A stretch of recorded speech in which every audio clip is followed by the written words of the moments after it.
Hey everyone, 3rd and 20 Dynasty Podcast. We're back. JT, Jake, Lounis, Frank, who's motioning. If you're on Apple Music or whatever, Apple Podcast, 3rd and 20 Dynasty Podcast. We're back. It's another freaking Tuesday, baby. Go check us out on Spotify or YouTube, and you gotta get the full Frank experience currently. Dude, I'm ready for this episode. My takes are going to be trash. All right, let's just call it how it is. I hate my rookie takes. We got some mediocre news segments. We got the AFC North over-unders, which I'm going to get wrong again. All right, we're here. We're ready to go.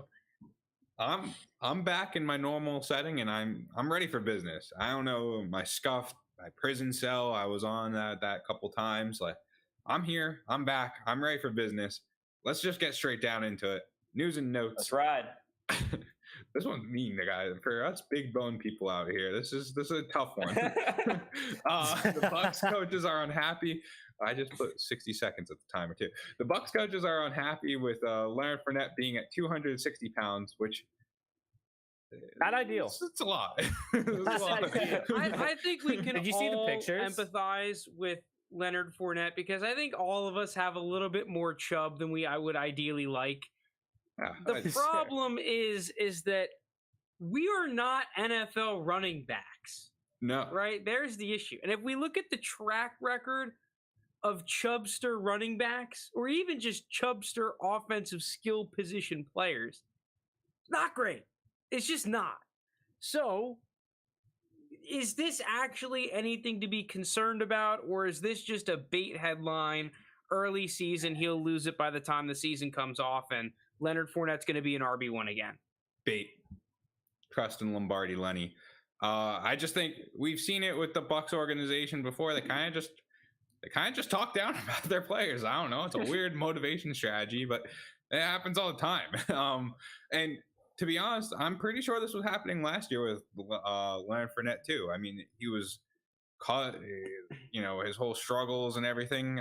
Dude just enjoys the off season. I don't know. I think it's bait as well. He'll be good. Well, it depends on which level. You just said, would he be an RB1 again? I don't think he's going to be an RB1. Okay, will he be a successful running back again? Let me rephrase. I think he'll be a lower end RB2 - a good flex play, because I do think Rachaad White's going to play a role in this offense. I don't think he's going to be fully irrelevant. I don't think Fournette's going to have as good a season. I think Fournette's going to be the one who finishes higher in fantasy rankings. But I don't think it's going to be like fully his backfield where like you play him, he's like a high end RB2 like it was.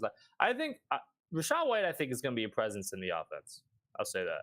Joe Herbert stole. What is going on, lads? All I know is this is the Spider-Man meme where they're both pointing at each other, look like what's going on, and it's just Eddie Lacy and Leonard Fournette. Oh, so okay. The pictures looked rough. 260. They had him listed on the website as like 228. I don't know. 218. 228. It was 218. It was 218 or 220, but it's like a 35 or 30 pound increase. I don't know. But do I realistically think this is anything to be concerned about? No. But Fournette's getting up there. He's a 27-year-old running back that is heavy. I mean, speed was never like the biggest factor in his game here, but it's not something you want to see. I don't think it's something that really affects his value, but I do think it's something to keep an eye on. I think it's something that if his numbers dip a little bit, people are going to point to, whether that's the right reason or not. Other than that, not much to talk about here from my end. All right. So we're all thinking it's bait. I was going to start getting into Rachaad White, but I don't want to. Crash. Don't care. Overhyped. I like him. Okay, so here's something interesting that I saw. I don't know.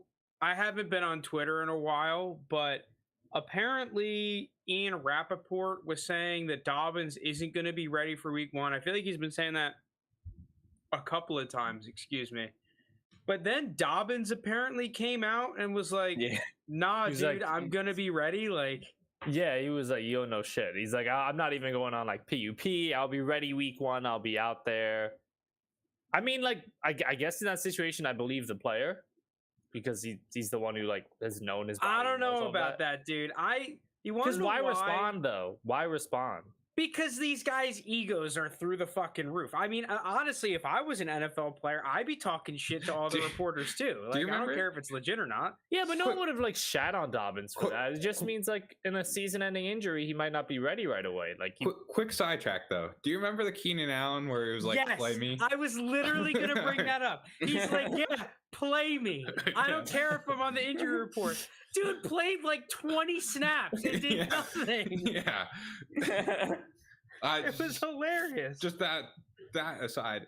The thing is though, J.K. Dobbins isn't who determines if J.K. Dobbins is on the PUP or not. It's the team doctors. And so, if the Ravens staff thinks he's unfit, which first of all, I have a lot of questions about the Ravens staff anyway, like with how many torn ACLs they had last year. It seems almost more than a fluke incident. I wouldn't put past this team to try and be conservative with their young running back and everything. But not only that, put that even aside too. If you were expecting early production from J.K. Dobbins anyway, that's kind of on you. Because, I mean, just look at the past reports of different players like Saquon. Literal generational athlete, like a superhuman kind of person. Had torn ACL, took him a while to ramp back up to speed. I mean, J.K. Dobbins is good. We all think J.K. Dobbins is good, but it's just kind of how life is. It's, it's an injury that you got to deal with. It's not something that you can easily come back from. I think that's fair. Honestly, the whole thing kind of has me generally a little bit less worried about Dobbins because originally I was kind of concerned, like, oh, what if he misses the first like 2 to 3 weeks, 4 weeks maybe? I think now it's like, even if week 1 it's not there right away, and I think you're right, JT, in terms of like if you were expecting like immediate good production week 1, that's kind of on you. I do overall feel better as someone who was kind of pessimistic about it. Like, I didn't think he'd be back in full swing by maybe like week 5, but I think it might be a little bit closer, maybe like a week 2 or 3. So you're actually taking this into consideration a little bit? Like you're more bullish on Dobbins than before because of this? No, I'm higher on Dobbins. I was pessimistic about him before. Right. This gives me more confidence in him. And I was always super high on Dobbins. I mean, you guys have known that. I think he's going to have a really good season. Yo, what's going on, P to the R? All right, last news segment. This isn't really super news, but I guess it's something interesting to talk about. Cowboys and Dalton Schultz apparently not going to agree on an extension. I saw the word deadline in the report. I don't know. So basically, if you get franchise tagged, which Dalton Schultz did, Gesicki did, there's a deadline to agree to an extension before, the offseason activities pick up. With training camp opening, I think some open this week for rookies. You had to agree to an extension or sign your tag or hold out. So I believe Dalton Schultz isn't holding out. He signed his tag already, but he's no longer he will be a free agent at the end of this season again. And same thing with Mike Gesicki. I don't know if it really affects either player fantasy wise, because I think both probably, maintain the same role they had last year, but that's the deal with them. I think it could. I mean, I guess the first player that comes to mind instantly is Austin Hooper, because now I actually think that Gesicki is a better tight end than Hooper was when Hooper had those back-to-back pretty good seasons, right? Where he was a top 10 tight end in fantasy back-to-back. I think Gesicki as a pure receiver and fantasy player is a better player than Hooper was. I agree.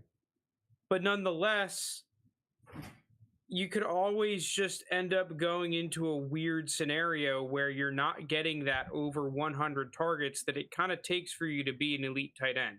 Or on the contrary, what if the Dolphins don't give him those targets and then he goes to a place where he can get them? I think it's a little too early to tell, but I guess it is somewhat of a red flag if neither of these guys get an extension. Not necessarily now, but it almost is foreshadowing what could happen come the next season. And I mean, at least in the Dalton Schultz side, I actually think it's smart by the Cowboys because, the guy had one good season. Why give him a long-term extension? After one good year, if he does it again, then yeah, maybe give him the extension. But I have pretty differing opinions on both these guys. I believe in Gesicki's talent by a decent margin over Dalton Schultz. And I think actually Gesicki, it wouldn't be the worst thing in the world if he went somewhere else, because I just think Waddle and Tyreek Hill are both going to get a ton of receptions every game. They're going to be using those guys in the middle of the field, short passes, deep balls, a ton. I think they're both going to be PPR monsters. Versus Dalton Schultz, I don't love him outside of Dallas. I think he really benefited by the offense he was in, playing with Dak in like a very pass-heavy offense. Like if he goes somewhere else, if both people, there's both Gesicki and Schultz went to like different teams, I would have significantly more faith in Gesicki than Dalton Schultz. I'm not the biggest Dalton Schultz guy. I like him in that offense and in that situation, but if he went somewhere else, I think it'd be that. I think is the closer to the Austin Hooper situation. I mean, I kind of agree just because, like you, I think that Gesicki's just a better receiving option than Dalton Schultz. Now, I guess where I disagree a little bit is that we've seen, and you can look up this on Twitter or the internet or somewhere, I don't have the numbers in front of me, but essentially the gist of it is that target share follows the player, right? Good players will have a relatively consistent target share. And same thing with the bad players, right?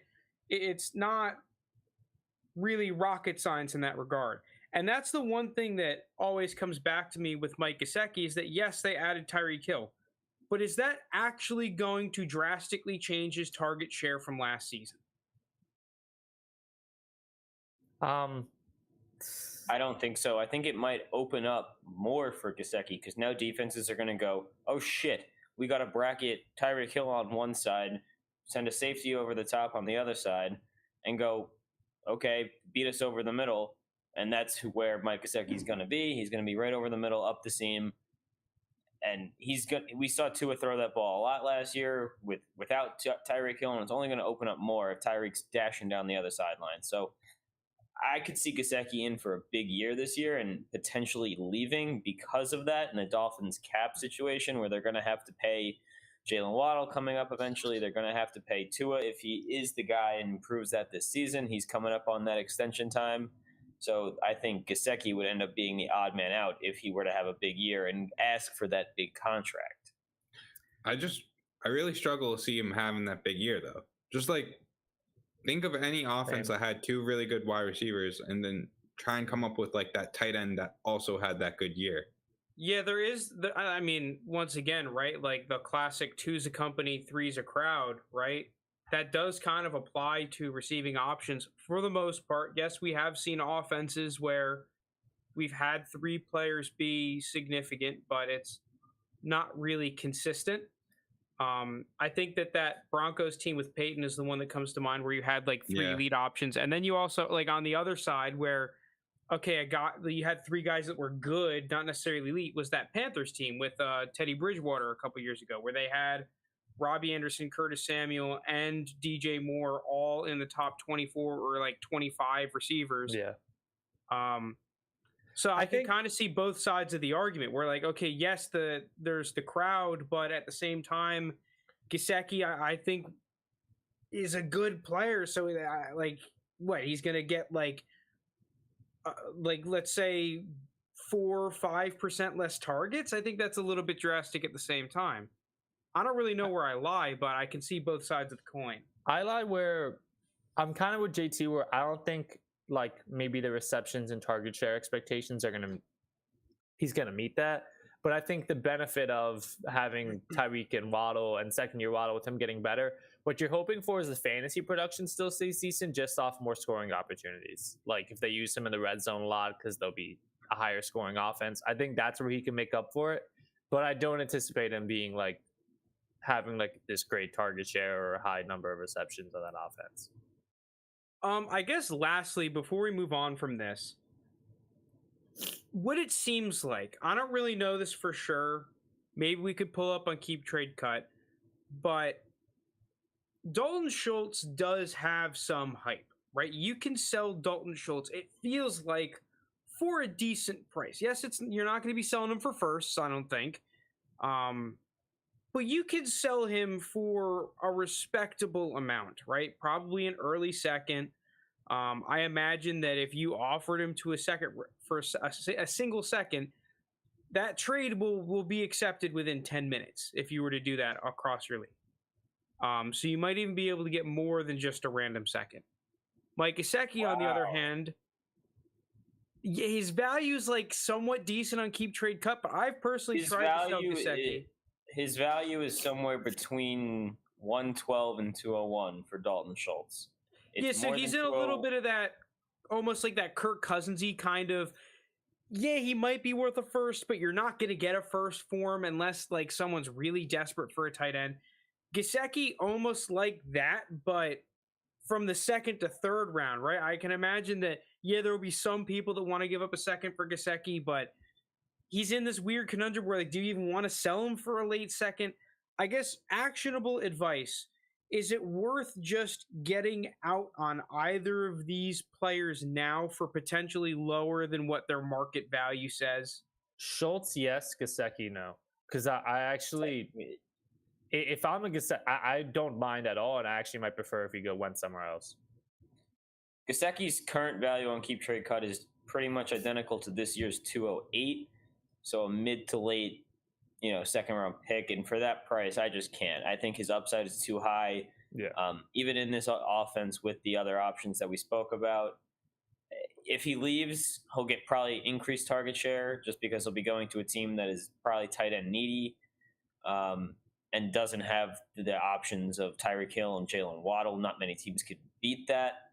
So, but on the other hand, Dalton Schultz now for a close to a first round pick, that seems like a no-brainer to me. I like Dak Prescott. I like this Cowboys offense. But it seems like it's almost too good to be true. It's a one-year wonder thing, and he's already up to tight end 8. I know that anything past tight end like 6 is really all the same.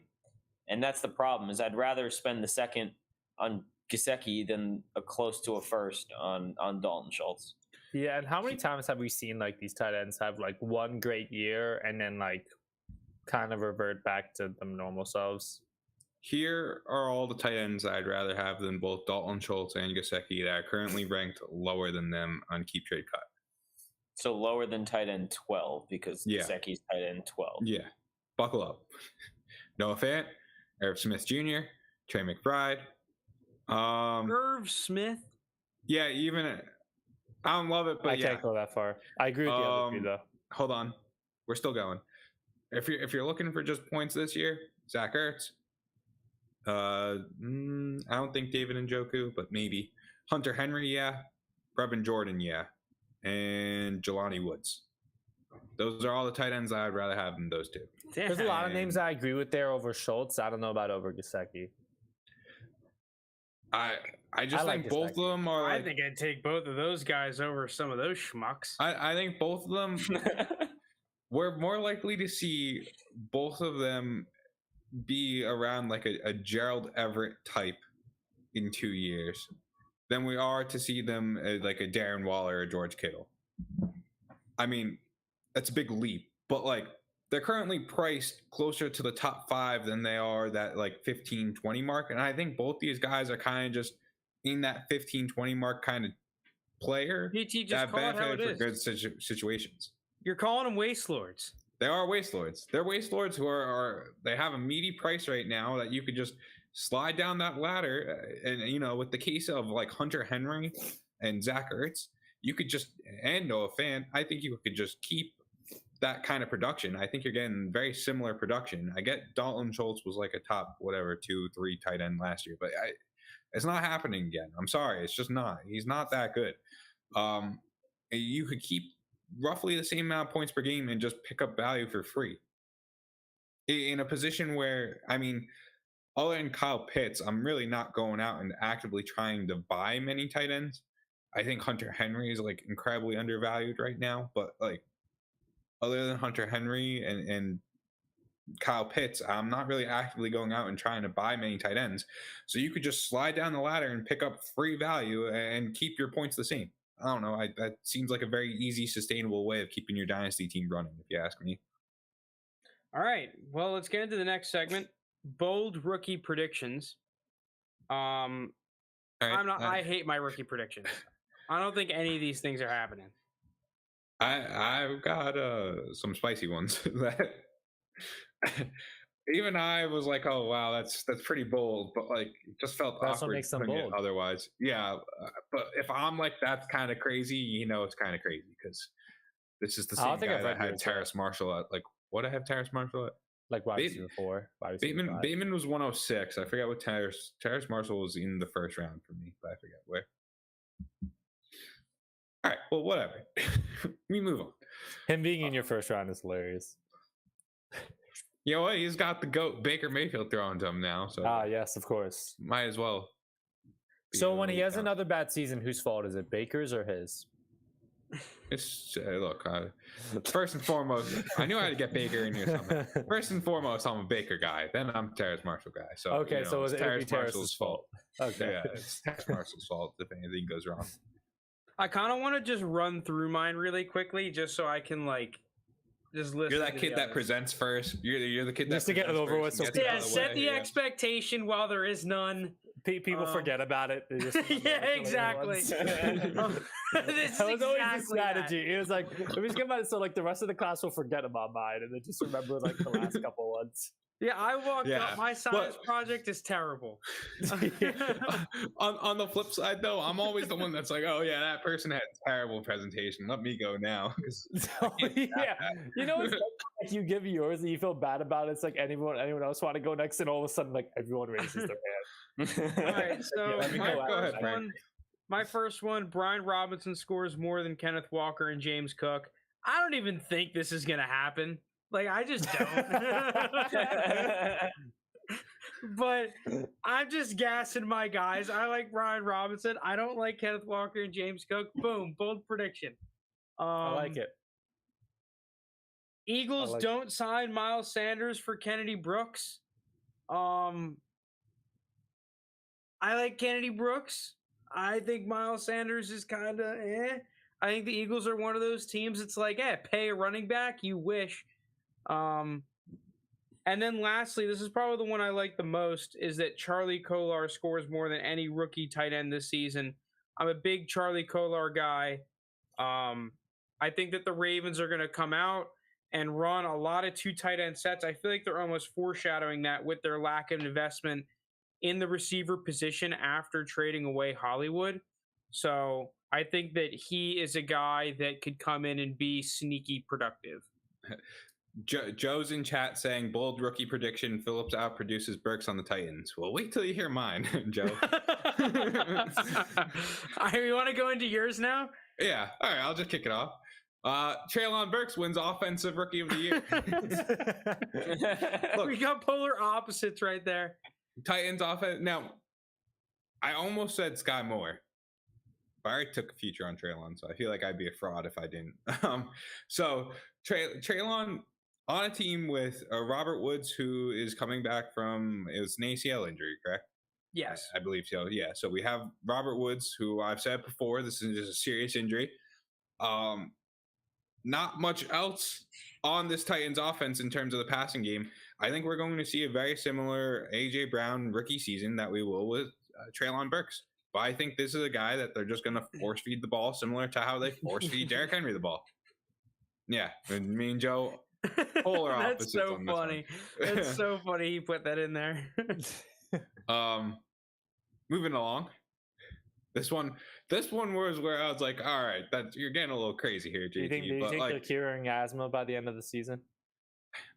Look, I don't have any issue with dude's running past Alabama players. I don't care about asthma. I don't think it's a big deal. Yeah. I'll be stuck with it. Anyway, this one was where I was like, it's pretty nutty, JT. But like saying that Chris Olave won't be in the top like 7 rookie wide receivers points per game just doesn't sound as nice. So I'm saying Chris Olave doesn't crack the top 10 rookies in wide receivers points per game. And you're doing points per game too. You're not even doing points with the hope of an injury. Well, I need to fit in like Jameson Williams and guys that already are kind of injured. So wait, I'm kind of interested. So let's see like some of the names that it would be. It would be Drake London. So Burks, Wilson, Williams, Jameson, Dotson, Pickens. Then here's where we get a little crazy. Sky Moore. Oh yeah, Sky Moore. Then you'd need like a Dobbs and an Alec Pierce. Or I was thinking like a Tolbert, a Justin Ross, You haven't said Wandale, David Bell and John Mechie. David yet Bell, either. yeah, Mechie. So that There's a actually lot of just good ten. receivers. Yeah, the thing So- is, you're also assuming that all these first round receivers don't come out here and potentially shit the bed. Sure, but that's why I think Chris Olave will, because we just saw, I mean, it literally just broke on Sleeper that Michael Thomas could be cleared early in camp. So I think this is a Saints offense that's going to have Michael Thomas and Jarvis Landry as the 1 and 2 on the team, and then we'll see Chris Olave get his. I mean, this wasn't a Saints team that really, produced much without. I mean, I know Jameis was injured, but even when Jameis wasn't. A tight end playing quarterback. Let's be But all right, but look at when Jameis. Even when Jameis was playing, he wasn't really supporting fantasy receivers. Yeah. I don't know, dude. I don't agree with as not top smooth 10, as the other side of the pillow. I don't love that passing offense, but I can't go that far. I can't believe he said Justin Ross in that list of names. But the other someone, if if Justin Ross is healthy, for one of those like healthy, 8-second beyonds to pan out, more so than picking out one. Top 7 or 8 wouldn't be. It'd still be bold. It wouldn't be as much. You need the guys like Alec Pierce, Mechie, Tolbert to get that for you. Yeah. Okay. I don't hate it. Well, if you guys, I kind of got. I don't agree with it, but I see the path to it happening. I don't think it'll happen. So when it goes wrong, I'll just say good process, bad results, and then listen. I'm the Saints truther on this pod. I've heard too much Saints slander. I like the Saints. I like the Saints. I like the current Saints more than the one that they want to put in. The Saints are about to get Philadelphia top 12 Saints draft pick are marching in with Jameis at the helm. Yeah, and Michael Thomas and Jarvis Landry are going to have very good years. Nothing wrong with that. This is two good two slant boy, and I don't know what you want to call Jarvis Landry. Saints. What are their odds to win? Or sorry, I just cut myself off. I just see.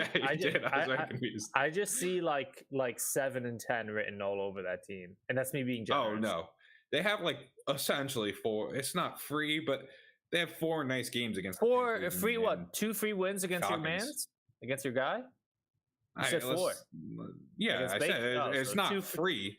I said it's not free, but this Panthers team isn't anything crazy. You're gonna look at that Panthers defense and you're gonna be like, oh, compare it to the Saints defense. No, the Saints defense I still respect. I just don't believe in their offense. I know. Yeah, we're getting kind of out of dynasty talk at this point, but I don't know. To me, this is also a team that beat the Bucs twice last year, didn't they? Am I crazy? Yeah, but it's like one of those things where it's like the Jags always beat the Colts. It's just like a weird division rivalry thing. Well, I don't know. But I just don't believe in the offense, especially with 7 wins. 7 wins from that team. I think 7 and 10. I think that's me being more than fair. I think the Saints and Raiders are the currently 2 most disrespected teams. Well, the Raiders is because they're fucking division. Yeah, the division. Yeah, but they made the playoffs. The Raiders could easily go 0-6. The Chiefs won it, but they were able to make the playoffs. I think the Raiders are better than New Orleans, but we'll leave from that. But dude, James is gonna be eating rings. All right, he's not gonna be eating dubs. He's gonna be eating rings. There's no shot I bet on that. All right, this other one, it's not bold at first when you hear it, but I said Trey McBride will be worth more than Pat Freiermuth, and Pat Freiermuth's currently tight end 7. Okay. So, take that as you will. It's more me thinking Pat Freiermuth is overhyped, and Trey McBride's just very good and actually kind of underhyped for what he is, a very good prospect on a very good offense. And he's on a much better passing offense, yeah. So bold-ish is how I'd call that one. Kind of just wanted a third one. Yeah, Pat Fryer. I feel like it's almost more on Pat Freiermuth than it is McBride, because I feel like McBride's in a pretty safe spot right now. No, but it's this isn't saying anything against your take. It's just that I think we can all agree that Freiermuth is just in that scenario where it sucks for him, but he's a good player. I don't think anyone's gonna disagree with that statement in the dynasty community. It's just, how does this guy? How does he produce tight end 1 numbers, right? Is he going to get 100 targets? Is he going to score a lot of touchdowns? Are the Steelers going to score a lot of touchdowns? Well, we're gonna break down the AFC North in a little bit, actually. So stick around for that. Yeah. Little teaser from JT. Look at me, cutting promos. We're also going to talk about more about AFC North touchdowns when I get to mine. So here we are. All right, do it, Jake. You're up. All right. Well, I'll start it off with that AFC North take, and I'm going to say George Pickens has double-digit touchdowns this season. That's a lot. That's a lot for a rookie. You go back and look at Chase Claypool's rookie season; he had 9 touchdowns. I know last season he had only 2, but I think Pickens is a better player, better prospect than Chase Claypool was. I think this offense is going to be much different than we've seen in the past, and it's really been missing. I just Googled it. Now, there are 17 games, so it is different. But do you know how many wide receivers have broken 10 touchdowns? In the rookie year? Yeah, the rookie year. It's 5. A little more. This is saying Chase Claypool had 11 touchdowns. I was about to say, because one of the most rushing recent touchdowns. ones was another rookie okay. Steelers receiver not too long ago. Yeah, Claypool. didn't Juju? No, Claypool did it, right? Well, yeah, but did Juju? He had a crazy rookie year, didn't he? No, Or was that a he second didn't year have that he 10 went off? touchdowns. Second year, I think. Let's hear the all right. list, JT. So there's 19 I counted. Now, Randy Moss and Jamar Chase are the top 2. And Makes there's sense. John Jefferson from San Diego in 1978, Bob Hayes, Billy Houghton, Tyreek Hill, OBJ, Mike Evans, okay, people we know, Bill Groman from Houston in 1960, Harlan Hill from the Bears in 1954. Then you have Claypool, who had the 2 rushing touchdowns in 2020. Mike Williams, the Tampa Bay Michael Williams. Lewis Lips in 1984. Calvin Ridley actually had it. And then Darryl Turner, Sammy White, Bucky Pope, and Bill Swiacki It's from not Giants a in huge 1948. It's not a long list, but guys like Ridley and especially Chase Claypool being in that same offense, being there, like it kind of gives, I guess, like more of a possibility to Jake's prediction. I think Since Listen, 2010, I think that 7 have done it. This has a lot to do with George Pickens. You all know if you listen to That the pod list how is- much I. Sorry, that list is missing Chase, though, isn't it? he said Chase in the beginning. Chase was second. Oh, okay. Sorry. Yeah, baby. Sorry. So like I was saying, this is just more of my opinion on George Pickens. I think he's a very underrated player. I thought he was a first-round talent. I know he had some minor off-the-field issues, childish, all that kind of stuff. But he is just a physical monster. He's 6'3", runs, jumps, everything you want from a big red zone threat on the outside. And I just think he's going to fill that role very nicely with the Steelers here. I know you're going to say that Chase Claypool is a very similar big-bodied receiver, but I just think Pickens is better. I think you don't go out and draft a guy in the second round if you're not going to throw him the ball. And that's what the Steelers are going to do here. Obviously, they don't have Big Ben, which probably helps the passing game just because Big Ben couldn't throw more than 20 yards last year. He was noodle-armed. So overall, I think the Steelers' offense is going to look a lot different, and I think Pickens is going to be a big part of that. Yo, peace out, Skull. Have a good one, dude. Yeah, I just don't see it happen. I love Pickens too, but I just don't see it happening. Sorry, bud. Yeah, it's why it's bold. My next bold one is Jalen Tolbert has more points per game than Michael Gallup. I said it points per game because Gallup's projected to miss the first few games of the year coming back off that ACL. And I just don't think he ever really gets that number 2 job back. I think it's one of those things where Tolbert comes in and he's playing week 1 and he's playing well. Next to CD is that wide receiver 1. And Gallup comes back and he's just going to kind of do what he's been doing as the Dallas wide receiver 3 for the past few years behind Cooper and CD Lamb. So with that being said, I think Tolbert has a nice opportunity here to outscore him this season on a points per game basis. I think Jalen Tolbert is the most annoying player in Dynasty right now. Because That's a big claim. I liked Jalen Tolbert before rookie drafts, and I drafted like a good amount of him. He was just like one of my popular like late second round pick kind of guys. But I think that the community is higher on him than what he's actually going to do. But the other is that I flip flop like every hour, buying into the hype versus being like, dude, everyone's just too high on him. Like Gallup's gonna come back and play early and just be Gallup, the guy that they extended. And I don't know what to do. I don't want to sell him, but at the same time, I want to sell him. I'm not selling him. I think he's not worth enough right now to just cash out. But We're if you get a good offer, Tolbert or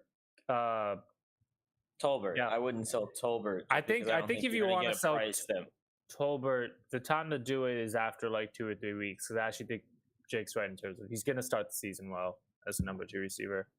I think you'd get much more value then than right now. If you do want to sell him, obviously you can hold on to him. But I'm saying that's like a time pretty soon where he'll be worth more. I am scared that the Cowboys are just going to roll out, and all of a sudden, some random UDFA from 4 years ago is the guy starting, and everyone's like, "Oh shit, who's this guy?" And Jalen Tolbert's sitting there, 4th wide receiver on the depth chart, gets 2 catches for 24 yards on average for the first 4 games of the season, and then Gallup is back in his wide receiver 2 spot. I don't think so. I think a wide receiver. Fehoko. Lounis, you liked Fehoko, right? It was Frank who liked Fehoko. Oh, no, it's not Frank who liked Fehoko. Get the fuck out of here. I thought it was you, Lounis. You put me on to Fehoko, and then I just love saying his name. Hey. His name is Semi Fehoko. Well, you know what? I'll pop back on the bandwagon. Semi Fehoko. Wide receiver 2, baby. But no, realistically with Tolbert, I do think he'll actually have a pretty good start to the season. I think he's easily going to be the 3rd most talented receiver on that team after Gallup, and with Gallup not there, I think we'll start the season pretty well. So I would not sell now. Fair enough. This one's pretty wild.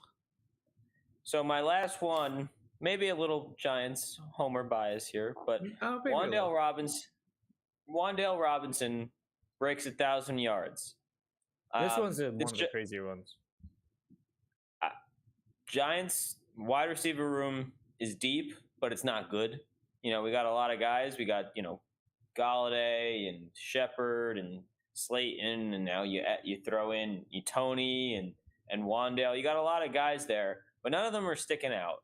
And we went out and consensus reached on Wan'Dale Robinson, took him in the 2nd round of the NFL draft.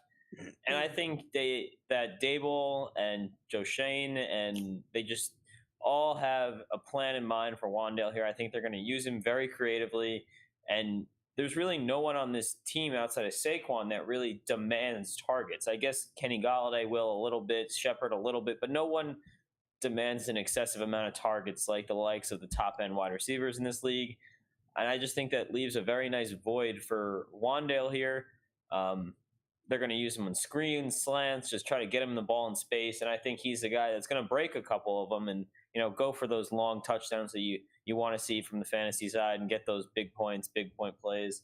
And bold prediction, he goes for 1,000 yards.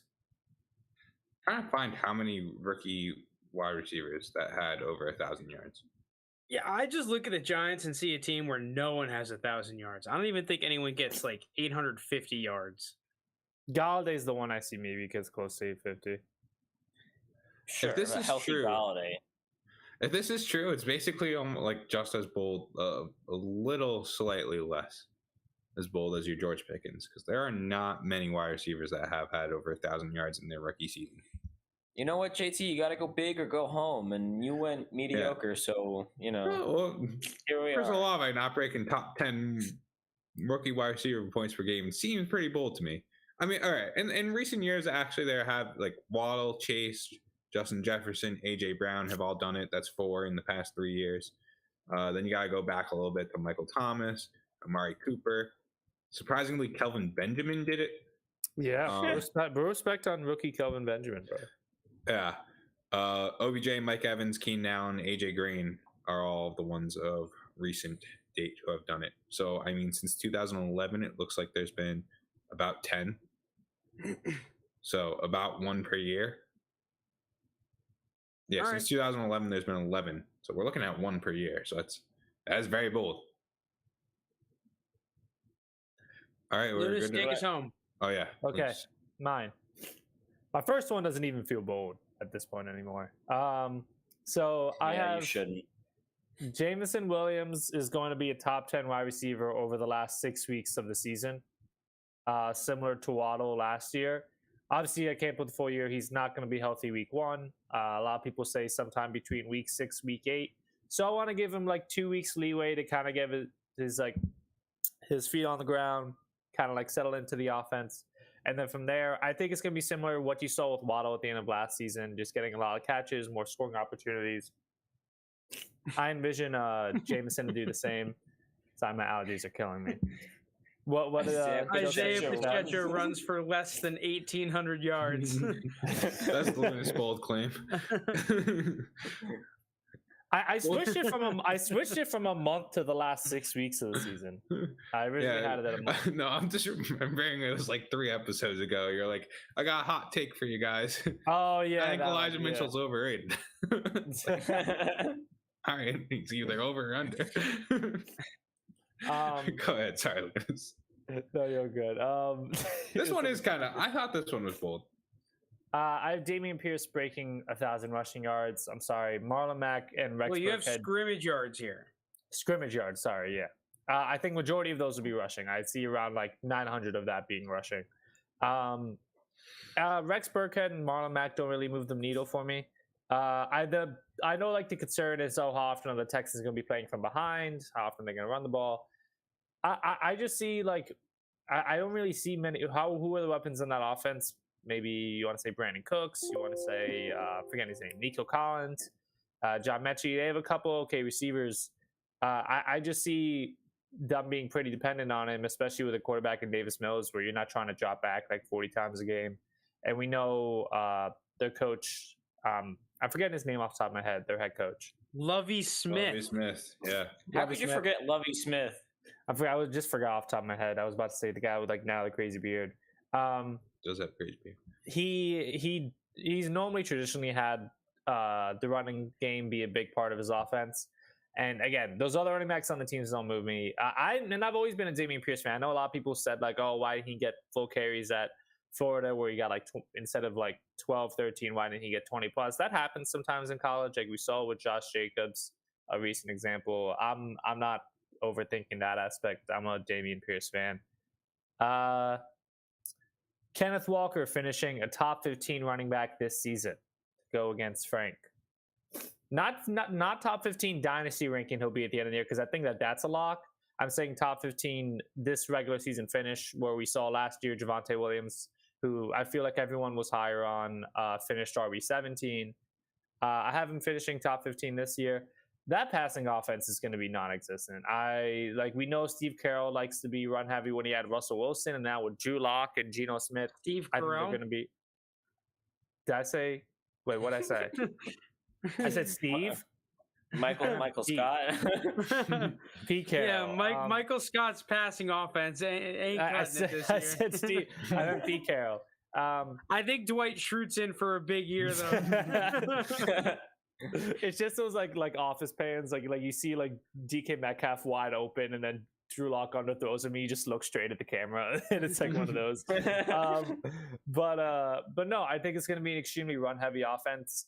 Penny has to prove to me he can stay healthy. I like Penny as like a talent, but not once in his career has he been able to stay healthy. So I think it's going to be Walker's backfield. I think they're going to use him a ton, and I think the defense is still pretty good, where they're not going to be getting like blown out all the time. So I think it's going to be one of those where like he's just getting force-fed a ton of touches every game. And I think he breaks that amount of yards and has a pretty productive season where like now in the NFL, you rarely see running backs like consistently get 20 touches. I think for a lot of the season, you're going to see Kenneth Walker at that. So that's why I got him top 15. It's my bold takes. Bold.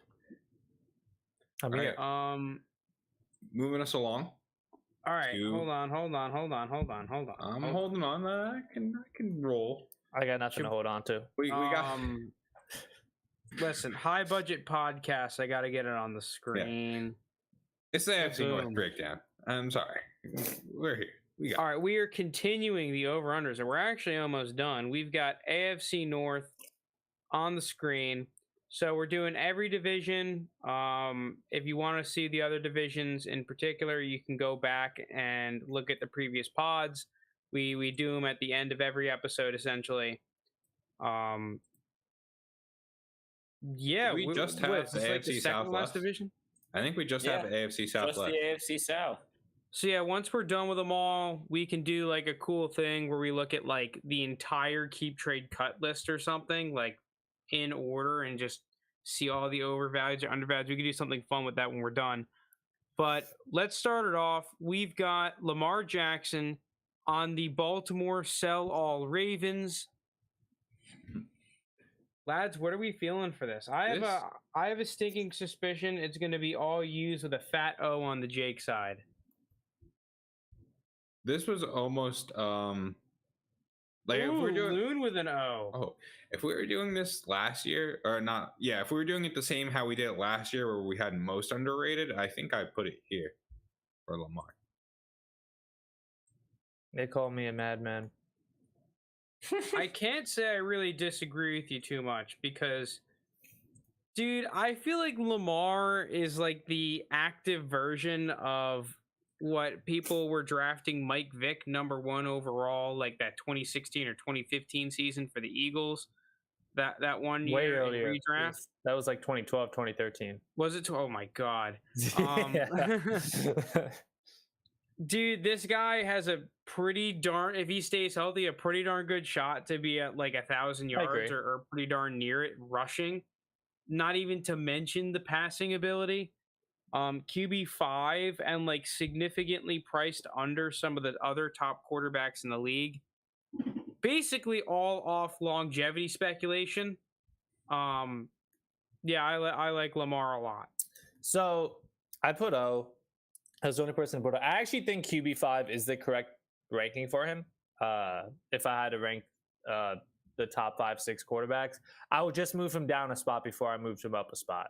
I cannot have him past one of the four between Mahomes, Josh Allen, Herbert, and Kyler Murray. There's no world where I'm putting him ahead of those four. And 5, I lean that he's closer to being surpassed by a Joe Burrow or Trey Lance before he's surpassing one of those top 4 guys. I have some concerns injury-wise about him. I think when he's fully healthy, he's as good as anyone to finish QB1 because of his rushing upside. I just more worry on a dynasty sense, long-term availability. And when you look at those QBs at the top, it's tough. And I like Lamar. Again, if I had to rank them, I'd understand QB5, but if I have to choose an overrated or underrated, I'm choosing overrated. Hold on, spaghetti. Doing Hold some on. weird stuff. Hold on, spaghetti. But the thing is, like, I don't understand how Kyler Murray's ranked ahead of Lamar Jackson. Oh, give me Kyler any day of the week. Or He's not. Or Joe. He's not. Well, we could talk about Joe Burrow Burrow too. is. But all right, so don't understand that one either. But like what Frank was saying, like Lamar is only 2 years removed from like first overall fantasy player, kind of like MVP. 2 years removed. He missed one game in 2019, he missed one game in 2020, and he missed like a handful of games last year, 3 or 4. Which before he missed those games, him and Kyler were just tearing the league up, might I add. Yeah. I get you got rid of Hollywood Brown, but I mean, Rashad Bateman's still there. Mark Andrews is still there. You're going to get back your actual, J.K. Dobbins at some point, and he can, provide a little bit help and relieve you somewhat. But like Lamar Jackson, this is a Ravens offense that has been trending upward each year in terms of passing. Like this is a team that's gotten more comfortable with Lamar throwing the ball each year. I mean, you could just go back and look, and he still has that crazy rushing upside attached to it as well. So I just see more avenues of Lamar Jackson getting points. I get that there's injury concerns simply because of like how he plays, but I mean, like he's only had like that one kind of somewhat injury, I don't know. I feel like we're just projecting on to Lamar Jackson when you have a player who we're about to mention who had a way more serious injury than him, and he's not considered a running threat or anything, Oh, no, I mean, we'll get to him, but I'm All right, putting some answer for him too. Really quick to move on, Tyler Huntley. I'm just remembering when people said they would want first round. Yeah. I hope that person was. I drafted Huntley in like the 20th round. I'm more than willing to trade him. Listen, I'll negotiate. You don't have to give me a first. I'll take the second. I'm being nice. Yeah, I just think at QB 41, he's worth like a late third at this valuation at about 1,200. We've seen what he can do if he can play. I think he's a high quality backup right now. So yeah, same opinion. Probably like a top 3 backup quarterback for me in terms of if he was launched into a starting position, someone that I'd want to start on my team. I agree. All right, Joe Burrow. This honestly might have been, which is crazy to me, might have been my biggest L if I had.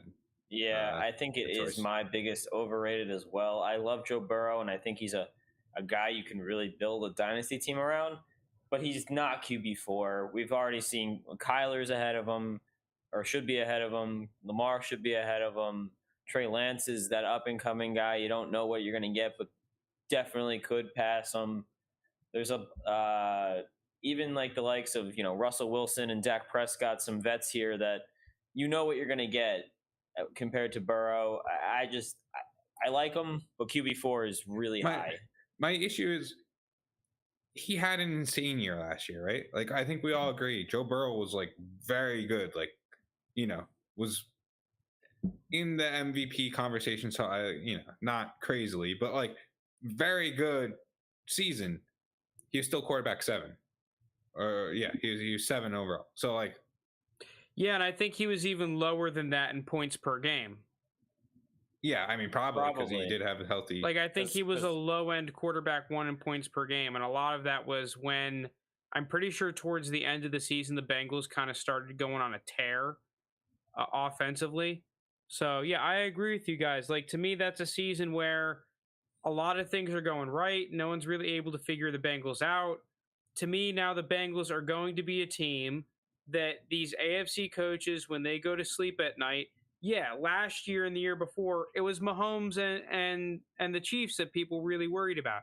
I think this year they're thinking, how do we shut down this Bengals team? They were the most recent team, it seems like, to change the game, right? All these receivers, we're building our team around the receivers.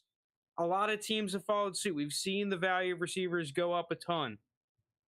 I want to see what happens when to his fantasy numbers. I think Joe Burrow is a fine quarterback, right? But what happens to his fantasy numbers when things start going a little bit wrong in a tough division? And, I mean, just like, look at him compared to Lamar. I don't see how people can make the argument that Joe Burrow belongs above Lamar. They're the same age, 1, right? Lamar Jackson was the unanimous MVP, only the second one ever.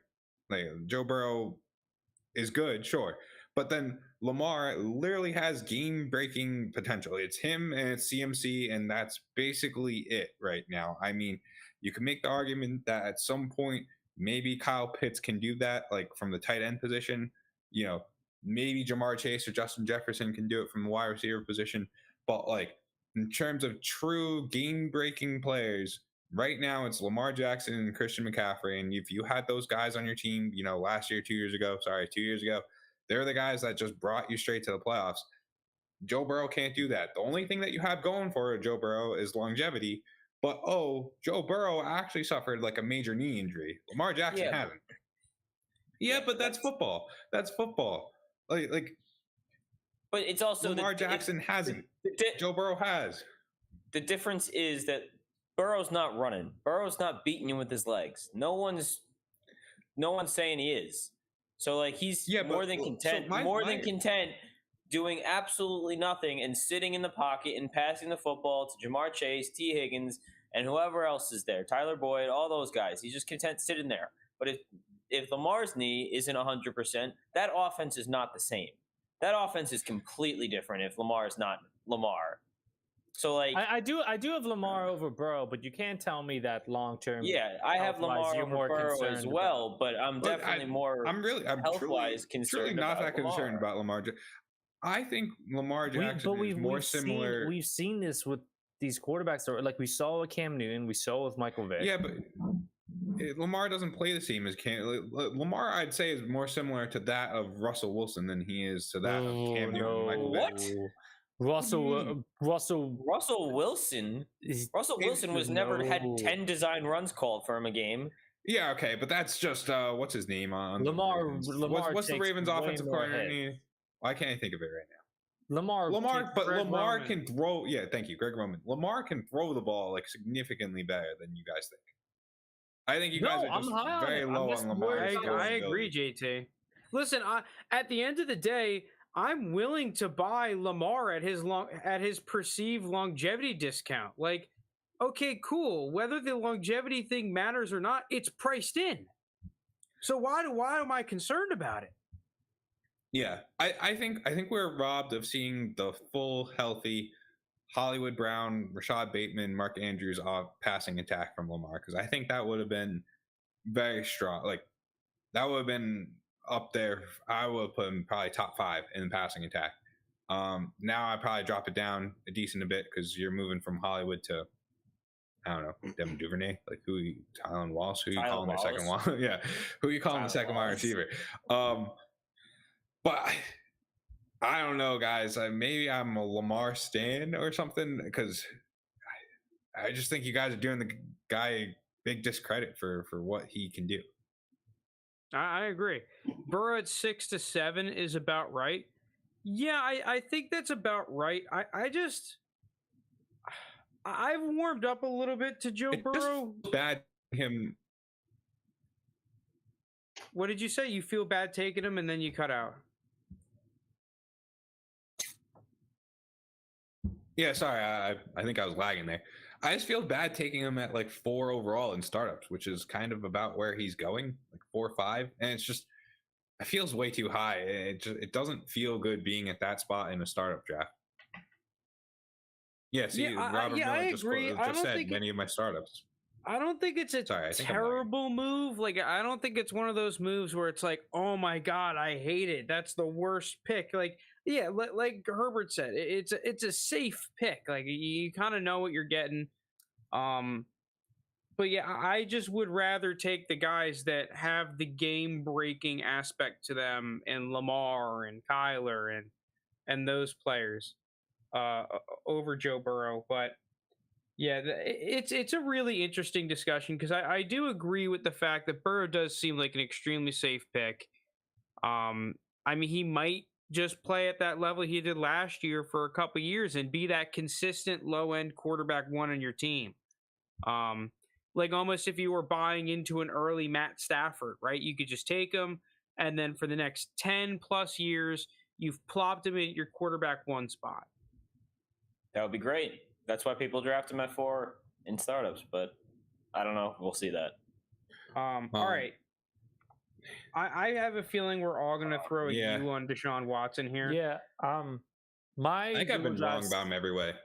My Google Drive's kind of bugging out. Can you guys put a U for me on this one? Yeah. I mean, yeah, I think this is a pretty standard one. The suspension stuff it seems like it's becoming a lot more reduced than previously thought.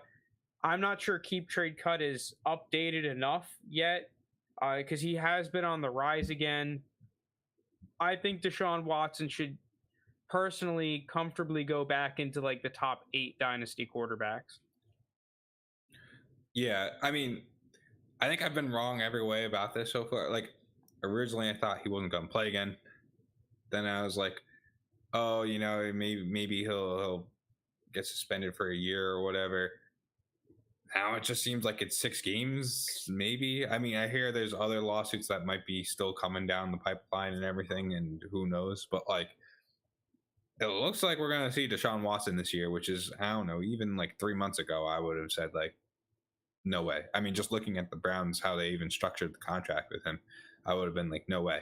But I don't know.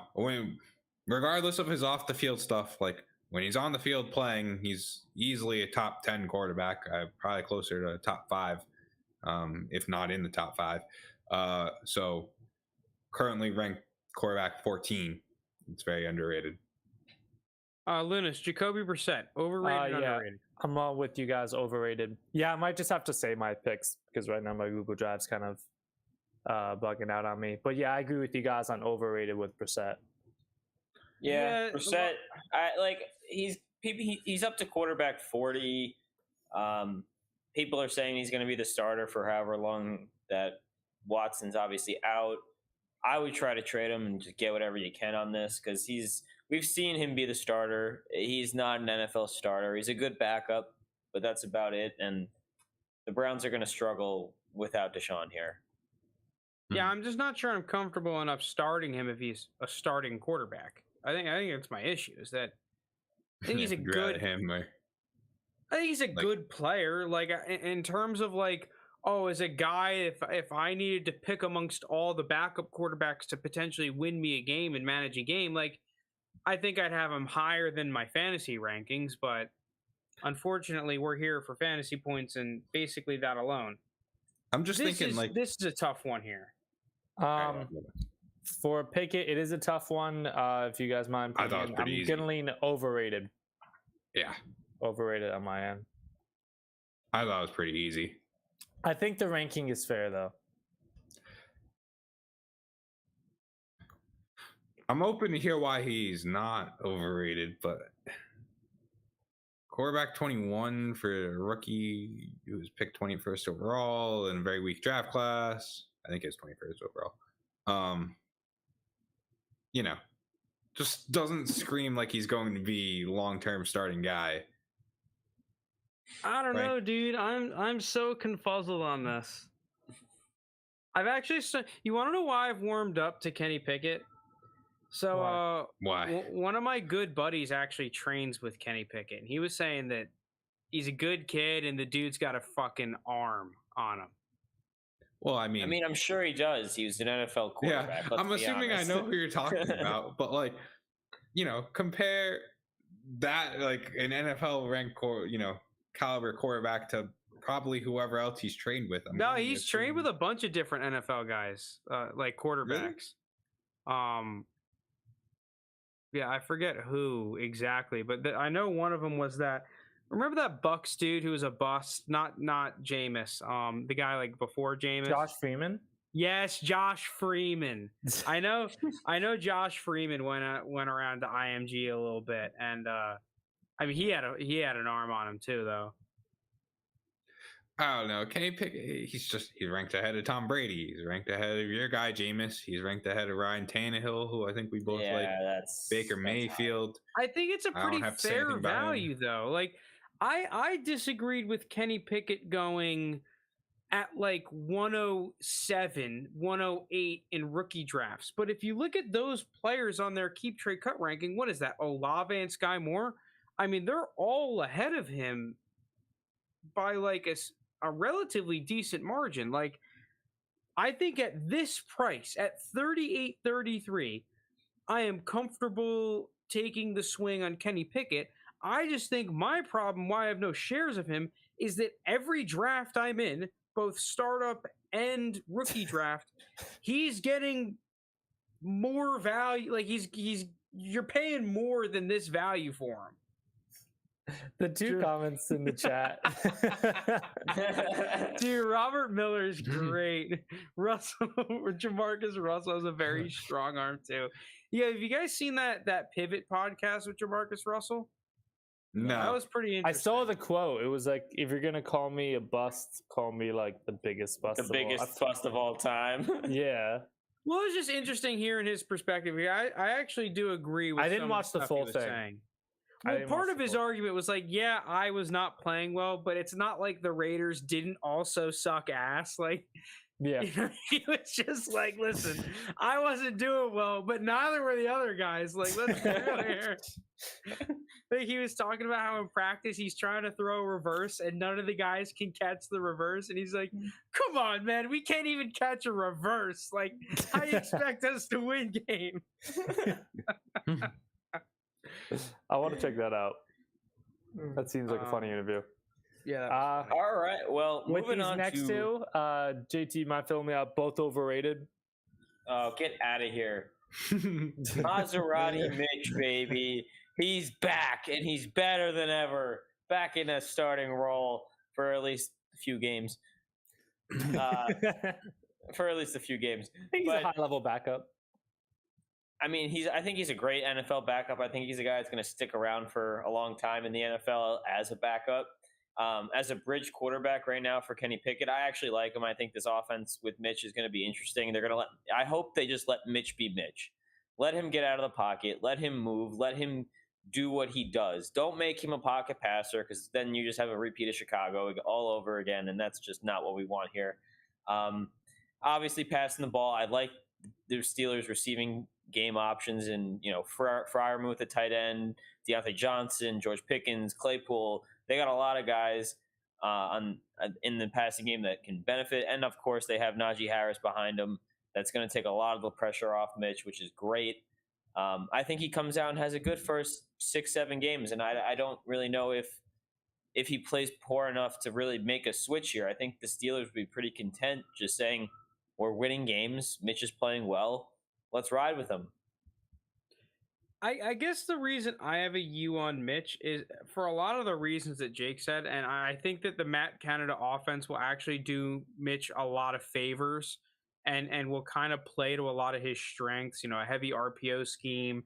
I think if the Steelers are able to run the ball better, that'll be really, really helpful to Mitch. Like, I look at that season he had 2 years ago with the Bears when they made the playoffs. He was playing well. Their running game was actually going a little bit. His deep ball was going a little bit. I think a lot of those strengths that we saw him have in that run where the Bears made the playoffs and their offense was one of the better offenses at the end of the year is potentially what the Steelers have now. And I feel like a lot of people, and outside of Lounis, JT, and Jake, were both had an overrated on one and underrated on the other. I do think that this could be a scenario where, okay, both of those guys see a value increase, right? And all of a sudden, the Steelers are, okay, not Mitchell Trubisky, Kenny Pickett is our guy, but then a team that needs a quarterback, we deal Mitchell Trubisky to.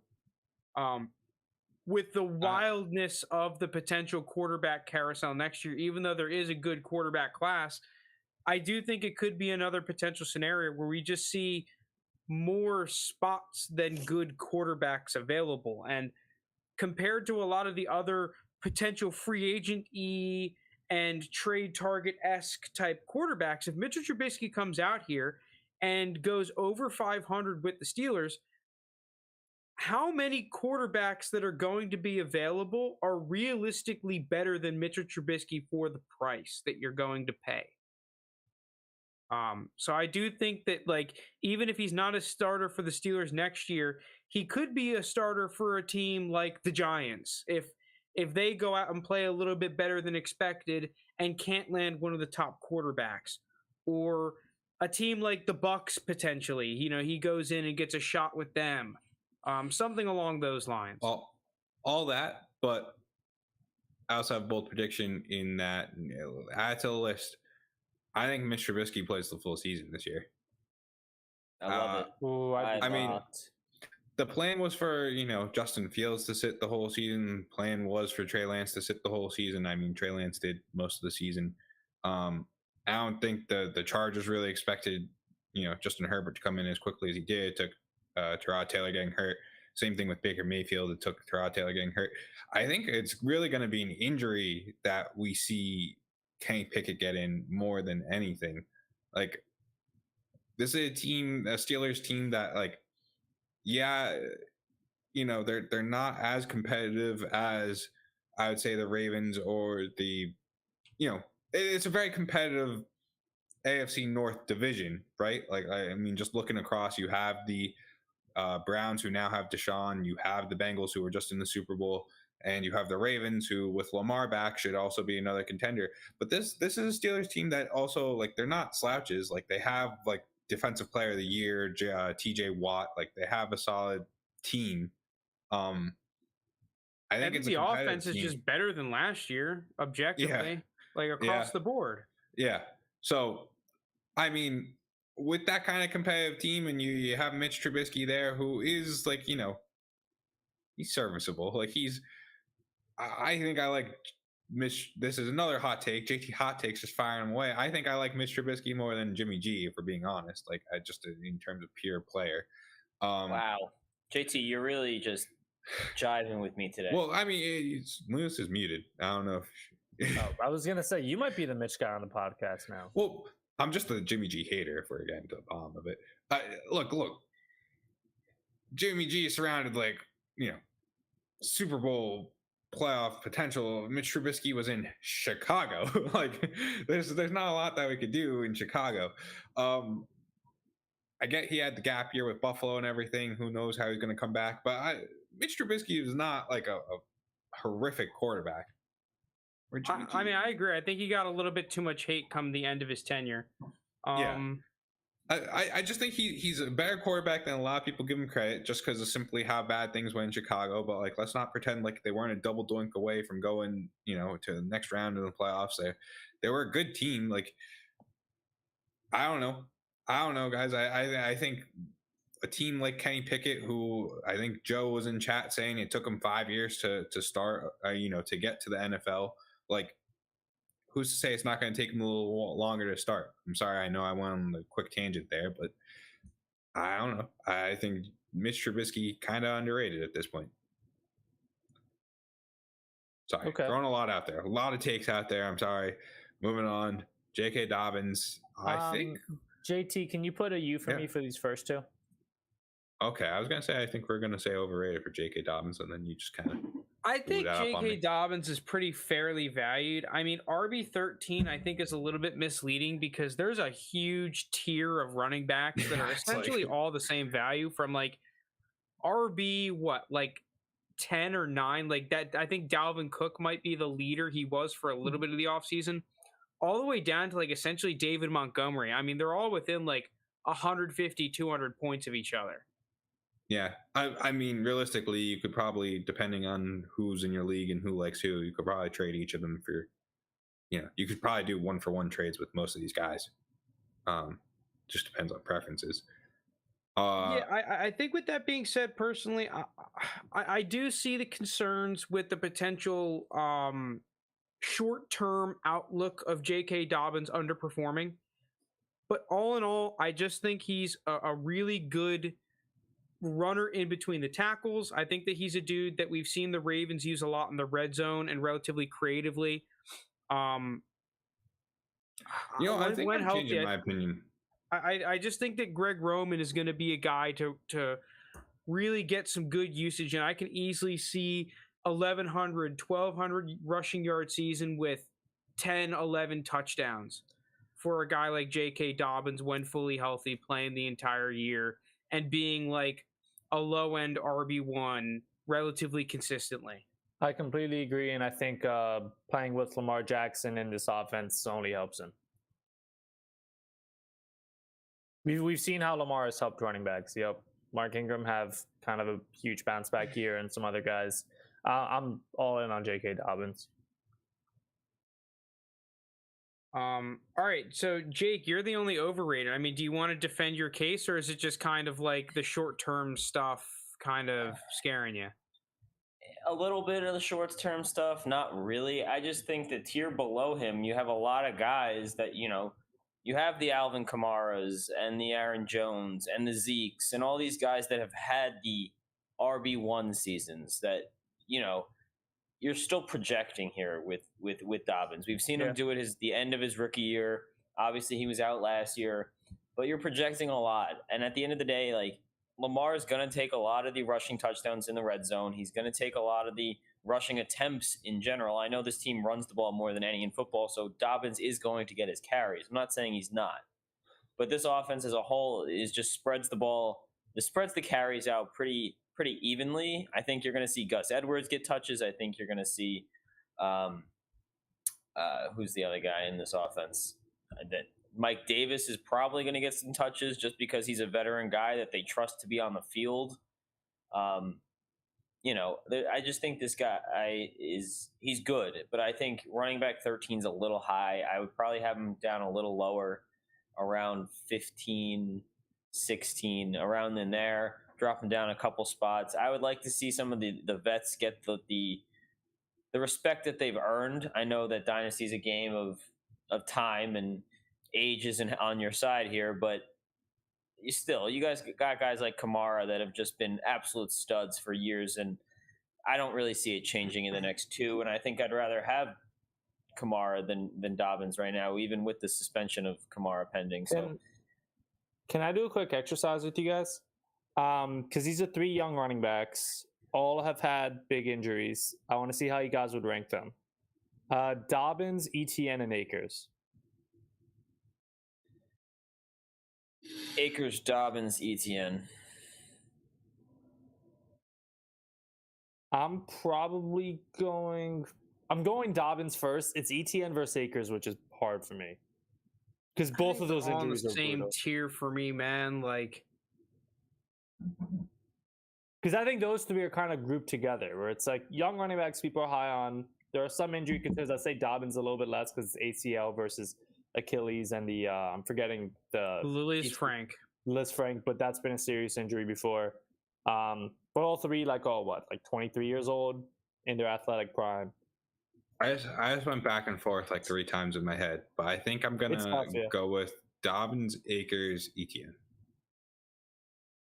I think I'm gonna go with the same as JT, but it's really a razor thin gap between them all, and I think my answer honestly is whichever. Who am I getting with the last pick of the 3? Yeah, that's very fair. So if that's the last thing on Dobbins, we all have, except for JT, an underrated for Gus Edwards. I may actually switch this to an O. The only reason I have a U is that I just feel like in terms of all the potential backup running backs, I like Gus Edwards, but it scares me a little bit that if J.K. Dobbins isn't playing, I feel like this is just going to be a committee team. Probably will be a committee, but Gus Edwards at the head. I'm going to go with an overrated, actually. I've kind of just convinced myself. I think that the times of Gus Edwards being the bell cow, if there's an injury to the running back above him, is over. I think Gus Edwards wouldn't be the bell cow if he got hurt. It would be a committee. So I think Mike Davis would get like consistent touches in that situation. But I still like Gus Edwards as one of the better backup running backs in football. On 54, well, it's 54, right? It's a little bit low. I'll take Gus Edwards at that price of 1,500. What draft pick is that equivalent here? It's like a late third, maybe. Yeah, it's like a mid to late third. I'm okay with that. I like Gus Edwards. If I had Dobbins, I would pay a mid third pretty easily for Gus Edwards. Well, I threw a U on Tyler Beatty just because I think that this is a guy coming in, has a little bit of juice, is an interesting player, and let's say that Dobbins and Edwards, both coming off long-term injuries, aren't really 100%. I actually think that there's a good chance that Tyler Beatty outproduces Mike Davis. I feel like Mike Davis his time is just a little bit over. I think he's a fine player. I think he will get touches, but I'd almost rather take the upside swing on Beatty because if he is playing and he has a couple of productive games, I can flip him. And that's solely why I believe he is potentially underrated. Fair enough. Rolling into the Bengals now. Yes. Yeah, Yes, sir. I heard it. The Bengals, JT. You just need to fill in your final 3. Yeah, here you Bengals. go. Yeah, so we got Joe Mixon here. RB7 feels really high. Yeah, just a little bit too high for me. If we were still doing C's, I think I'd put a C, but I probably have to lean out. Yeah, I like Joe Mixon. I'm the Joe Mixon guy on the pod, I'd say. I'd probably have him at like RB8 or RB9. I think RB7's fine. If I have to lean one way. I mean, we finally got to see a pretty much healthy Joe Mixon last year for a full season. He came out and put up an RB3 season, I think he finished. Mm-hmm. But I don't know. I'm not betting on his health twice. And this Bengals offense, we've had a historic year for them. I don't know if they repeat it. it's just a tough situation because you're not going to find a guy that's going to get as many touches as Mixon, and I understand, and he's only 25, so I understand the RB7 ranking, but to repeat what he did, I just don't see it, and probably knock him down a few spots. Yeah, I think that's super fair. Does anyone have any like notable thoughts about the rest of these Bengals running backs? Chris Evans, running back 64, Samaj P. Ryan, running back 90, and Travion Williams, running back 100. I don't The really care for Frank any of Fine those guys. player, kiss of death. Yeah. Yeah. They all, I mean, all these running backs are whatever. I think Evans, Joe Mixon is fine. I'd rather just err on the side of overrated at this price just because next year he's going to be 26. I imagine people are going to start pointing to the amount of carries he's gotten, the injuries piling up, and all things of that nature. So I just think it's a safer bet to put an O tag than a U tag.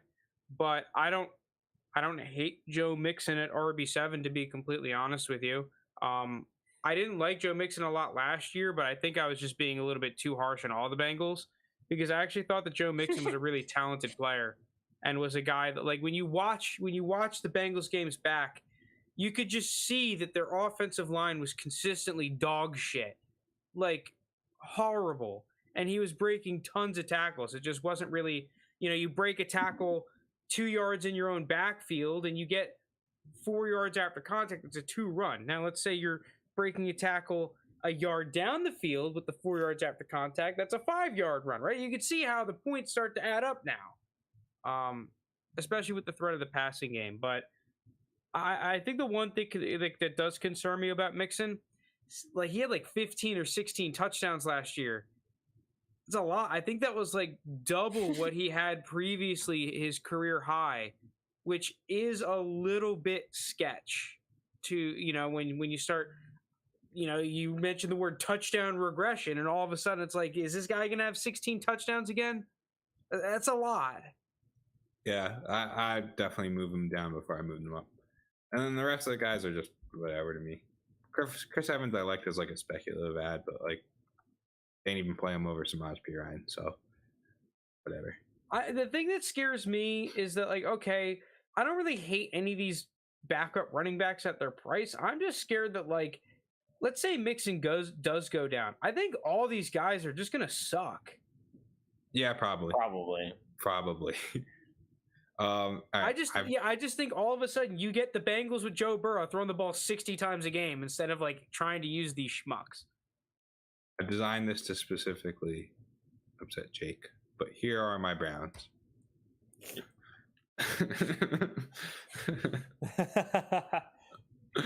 I'm just kidding. Demetric Felton and Jerome Ford I'd say are overrated, but the others I'd say.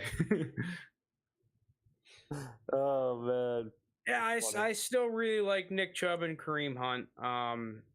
Nick Chubb at this 4,800 price seems like a really cheeky little buy, especially if you're able to flip a halfway decent receiver into a Nick Chubb and you're a running back needy team. Likewise, Kareem Hunt. It doesn't matter what team Kareem Hunt is on. Like, he can get cut tomorrow as long as he gets picked up. He's instantly in contention in about what? 80%, 85% of backfields he's in contention to get a significant volume on. I put him underrated, kind of hoping he's on a different team in the next year or two. I think he's better than a lot of starting running backs. It's just Nick Chubb isn't one of them because Nick Chubb's one of the best starting running backs in football. Well, it's almost like a win-win scenario because we've seen Kareem Hunt be productive on the Browns. We're assuming that I just think, okay, no matter what the Browns situation is, because we've seen them with Baker be good at passing and with Baker be bad at passing, Kareem Hunt was pretty productive in both of those scenarios. So we know he can be relatively productive on the Browns currently. Plus, I agree with you. If he leaves, then it's even potentially more upside. So, like, at this price, I even think you might be able to get him cheaper than this 3,400 keep trade cut price, which is even more attractive. So, yeah, I just feel like it's a low risk, high reward type play. I mean, like, isn't what's his name? James Conner. Isn't James Conner 26? Mm-hmm. Like, I just think that Kareem Hunt's just a better running back than James Conner, even though James Conner's in the better situation. Easily. But I don't know. I think Kareem Hunt's still a super talented running back. No, I think that's a great take. Yeah, the rest of the running backs I don't really care too much about.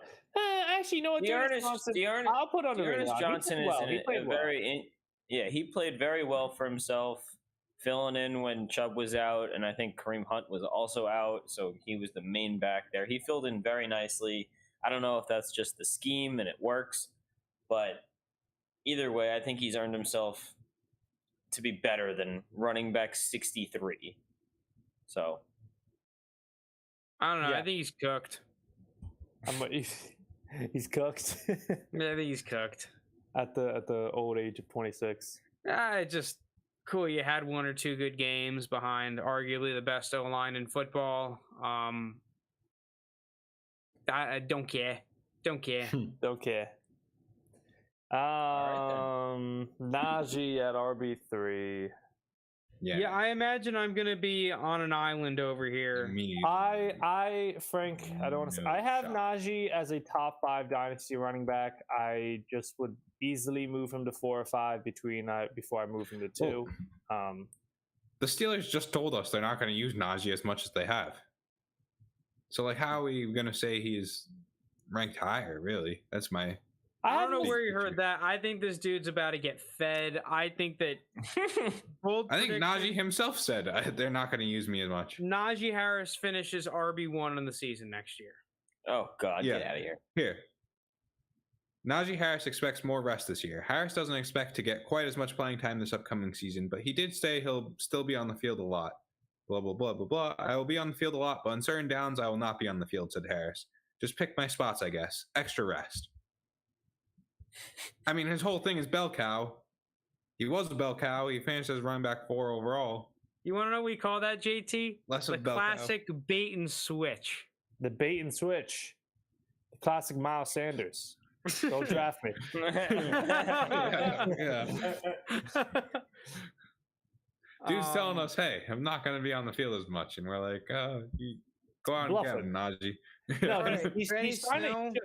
Can you imagine if you were an NFL player and just purposely said that to, like, fuck with your league mates?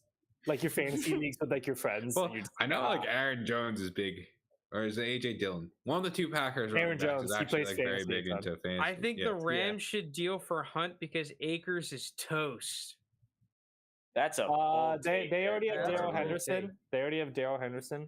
But I'm with you on Akers is toast. Yeah, the Rams just won the Super Bowl with what, like, not a lot of running game. So I don't think they really Darrell Henderson and Sony Michel. RGT, you put the U on Benny Snell if you want to state your How case. do you possibly put a U on Benny Snell? He's the starter if Najee goes down, and if I'm prioritizing what running backs I think have the best chance of getting injured, it's James Conner is probably very high up there. Leonard Fournette I'd probably put up there. Rashad Penny, but with what we saw with Najee's usage last year, Derrick Henry I'd put up there. Regardless, what I saw with Najee's usage last year, I just think, why not get the starting running back, the potential fill-in starting running back on that kind of offense? I respect at the price of, was it 91? RB 91? Yeah. I mean, it's like free, 680. Demetric Felton, I would trade Demetric Felton for Benny Snell very easily. All right. The Ravens tight end group.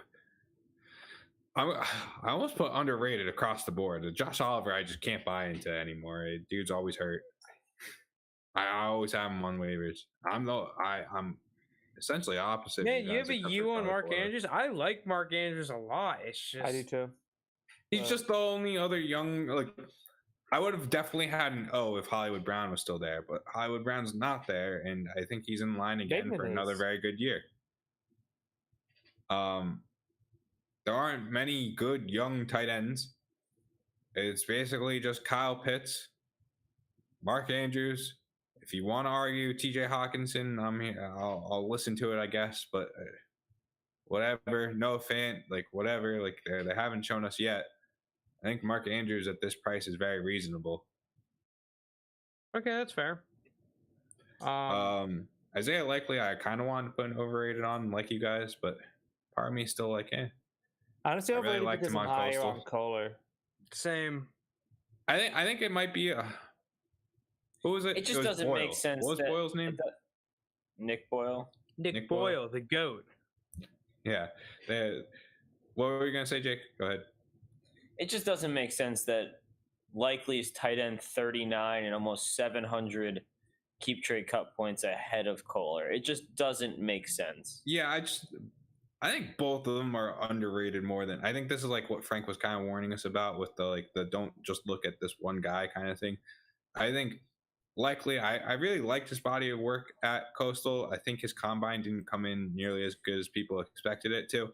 I'm willing to bet more of that was just a fluke more than anything, but I don't know. This is a team that, like, other than Rashad Bateman and Mark Andrews, who's really catching the ball, I think we could see a lot of 2 tight end sets.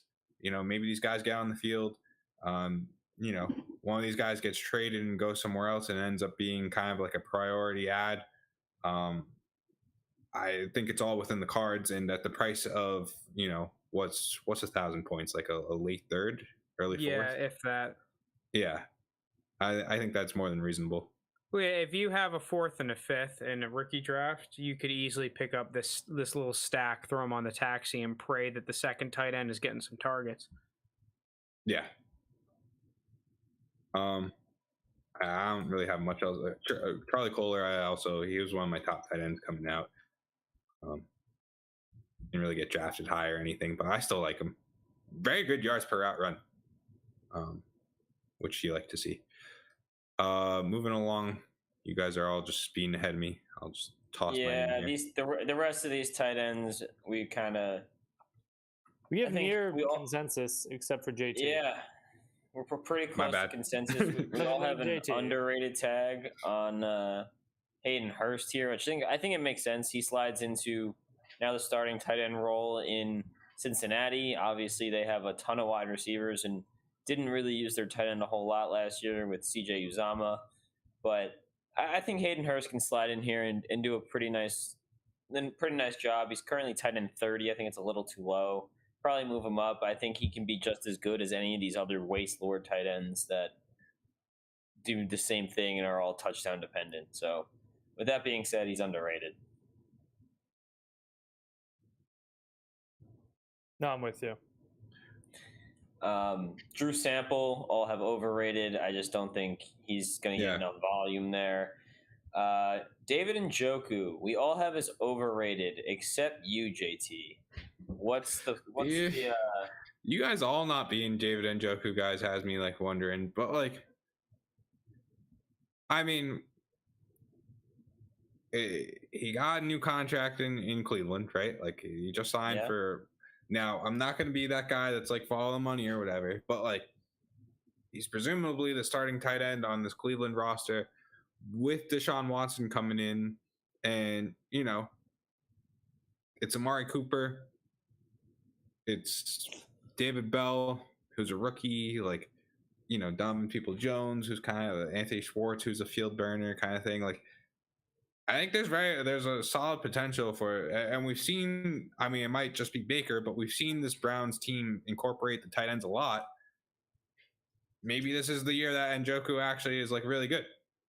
I don't know. Yeah, I mean, I think that goes to why we all have, I mean, when I say we all, I mean me, Frank, and Lounis, all have Harrison Bryant being underrated. I think he is the better receiving threat. I like what he did the past few years. I think he's going into his 3rd year with now Watson there. I think he's a guy that I would look to get an increased target share, and I think he's a guy that could really turn some people's heads. He had a few games during the season that you go, oh, okay, and flash some stuff, and you're like, this guy can really play. He's really good hands, really good route running. He's just not the quickest guy, and I think that's what's hurting him here. But yeah, overall, I mean, tight end 33 for 1,100 keep trade cut points. I think that's a underrated if you ask me. I think people are just holding on to that one very small sample size of like a couple good games that he had where I don't think he's actually truly anything special. You know, he's fine to have on your roster, but I'm definitely not going out and buying him, especially at the price he's at. There's like a lot of good cheap tight ends, I think. And he's just not the one that I would go out of my way to go get. Yeah, makes All sense. right. I mean, the last tight end we got in the AFC North, Pat Freiermuth. I think we touched on him a bit throughout the pod, just with talking about the AFC North and all that kind of stuff. Yeah. But we all have an overrated tag on him. He's currently tight end 7. I think we can kind of agree this is pretty much strictly due to he's a young tight end that's shown something. Now, I don't think any of us really expect him to be the Travis Kelce, be the Kittle, the Wallers, the Kyle Pittses of the, ever reach that high of a ranking here or ever fantasy production. But he's a nice tight end, and I understand why he's up at 7. With that being said, there's a bunch of guys that do the same thing. They're just not 23 years old. Yeah. All went overrated on the Muth. Yeah, I do. I like him a lot, but it's just tight end 7's a little bit high at that point. I'd probably only have him like 8 or 9. Frank has to be different. Yeah, I got to be a contrarian. Sorry. I'm just going to go underrated on every Steelers starter. Fuck it. I'm out here. Actually, the receivers, I mean, we'll get to it, but I'll probably be with you, Dan, on most of the Steelers. Okay.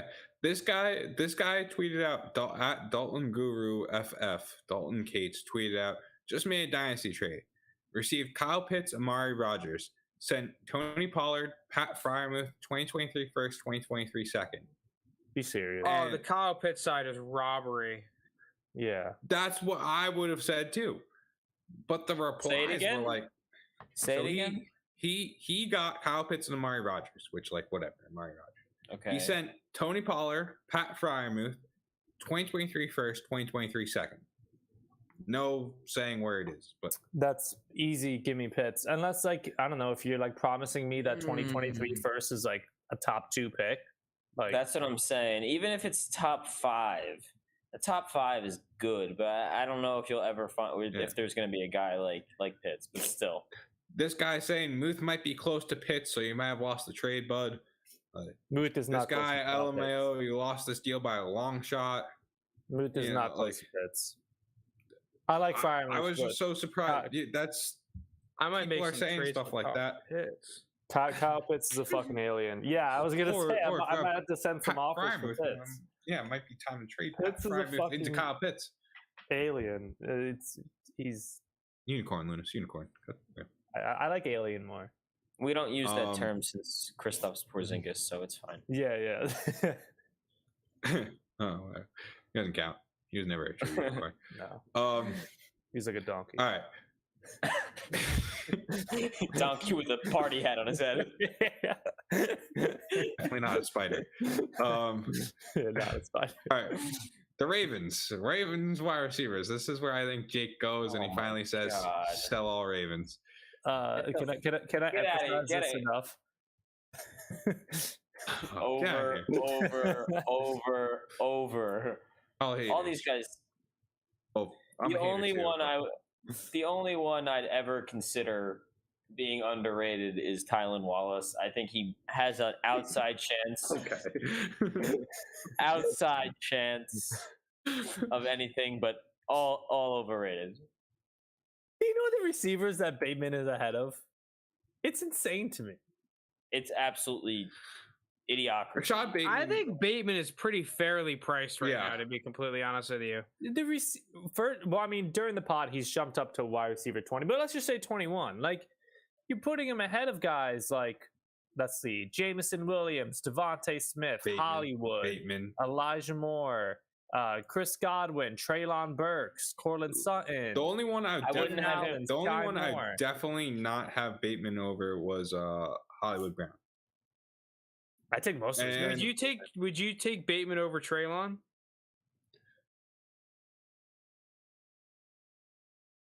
It's very close. I just It's not close, JT, and you know it. I know you're just doing this for the bit. Are you kidding But- me? Like I'm the Bateman guy. Or for the What bait. was Bateman like 106 last year for me? Yeah. Right. It's No, very close. JT's always been high on Bateman. I think I both know- I'm those not guys are saying he very good hasn't, and but- both those guys are very good and underrated. I'd like both of them on my team. And Sky Moore. Give me all three of them at the price that they're currently Linus, at. I did you think just those spill three- your beer? No, I dropped my flare.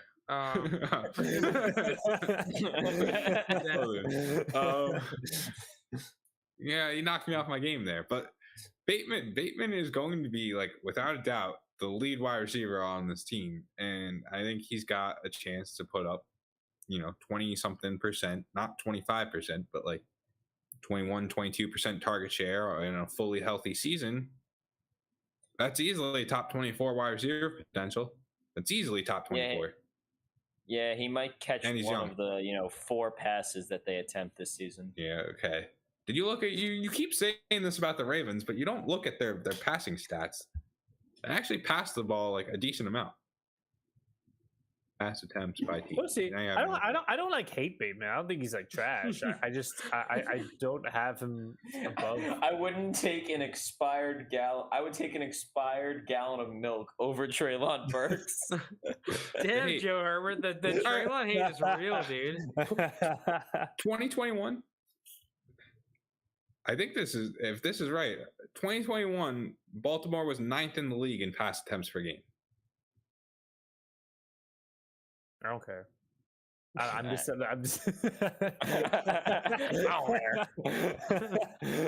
Your stats mean nothing, JT. No, I'm not. Josie here with expired gallon of milk over I'm not going to be the potential one to like rookie of the trash year. Lamar as a passer. Some of the receivers who he's ahead, I just have over Bateman. I don't think Bateman's going to be like ass. I just think he finishes with like maybe like 800 yards, quick, maybe like 6 touchdowns, something like that. He'll be decent. I think Bateman. He'll be like a good flex play. I mean, it's kind of what he had. Like starting if off you're asking me if I'm taking him over like Jameson, Treylon Burks, Devontae Smith, Sky Moore, Chris Godwin, Hollywood, like I don't know. I wouldn't take him over a single one of those guys. Bateman missed the first month, then had Tyler Huntley as his quarterback for the next, a month in the middle of the season, and he still put up 600 yards. Like, we're saying he's not going to put up more than 800 yards. Like, Maybe 900. He has a good year. you're a hater. Now I know. I actually now I kind know of how I feel about how you feel about Christian Watson. I kind of What I like the said. dart. He's a throw better receiver than receivers on the Christian Watson. Ravens. He's a just better receiver than because, Christian Watson. You can get him for nothing. Yeah, you can get him for Wallace, nothing. You can get him for nothing. The opportunity's there, and if any of these guys show a glimpse of life, they're young enough to where they're going to kind of see a drastic increase in value. Is Duvernay the guy you guys like the most out of the 3 others? Yeah, For me, it's definitely. Duvernay. Yeah, I know guess. Jake mentioned Tylan Wallace. I saw some people on Twitter saying Tylan Wallace is the second most talented receiver.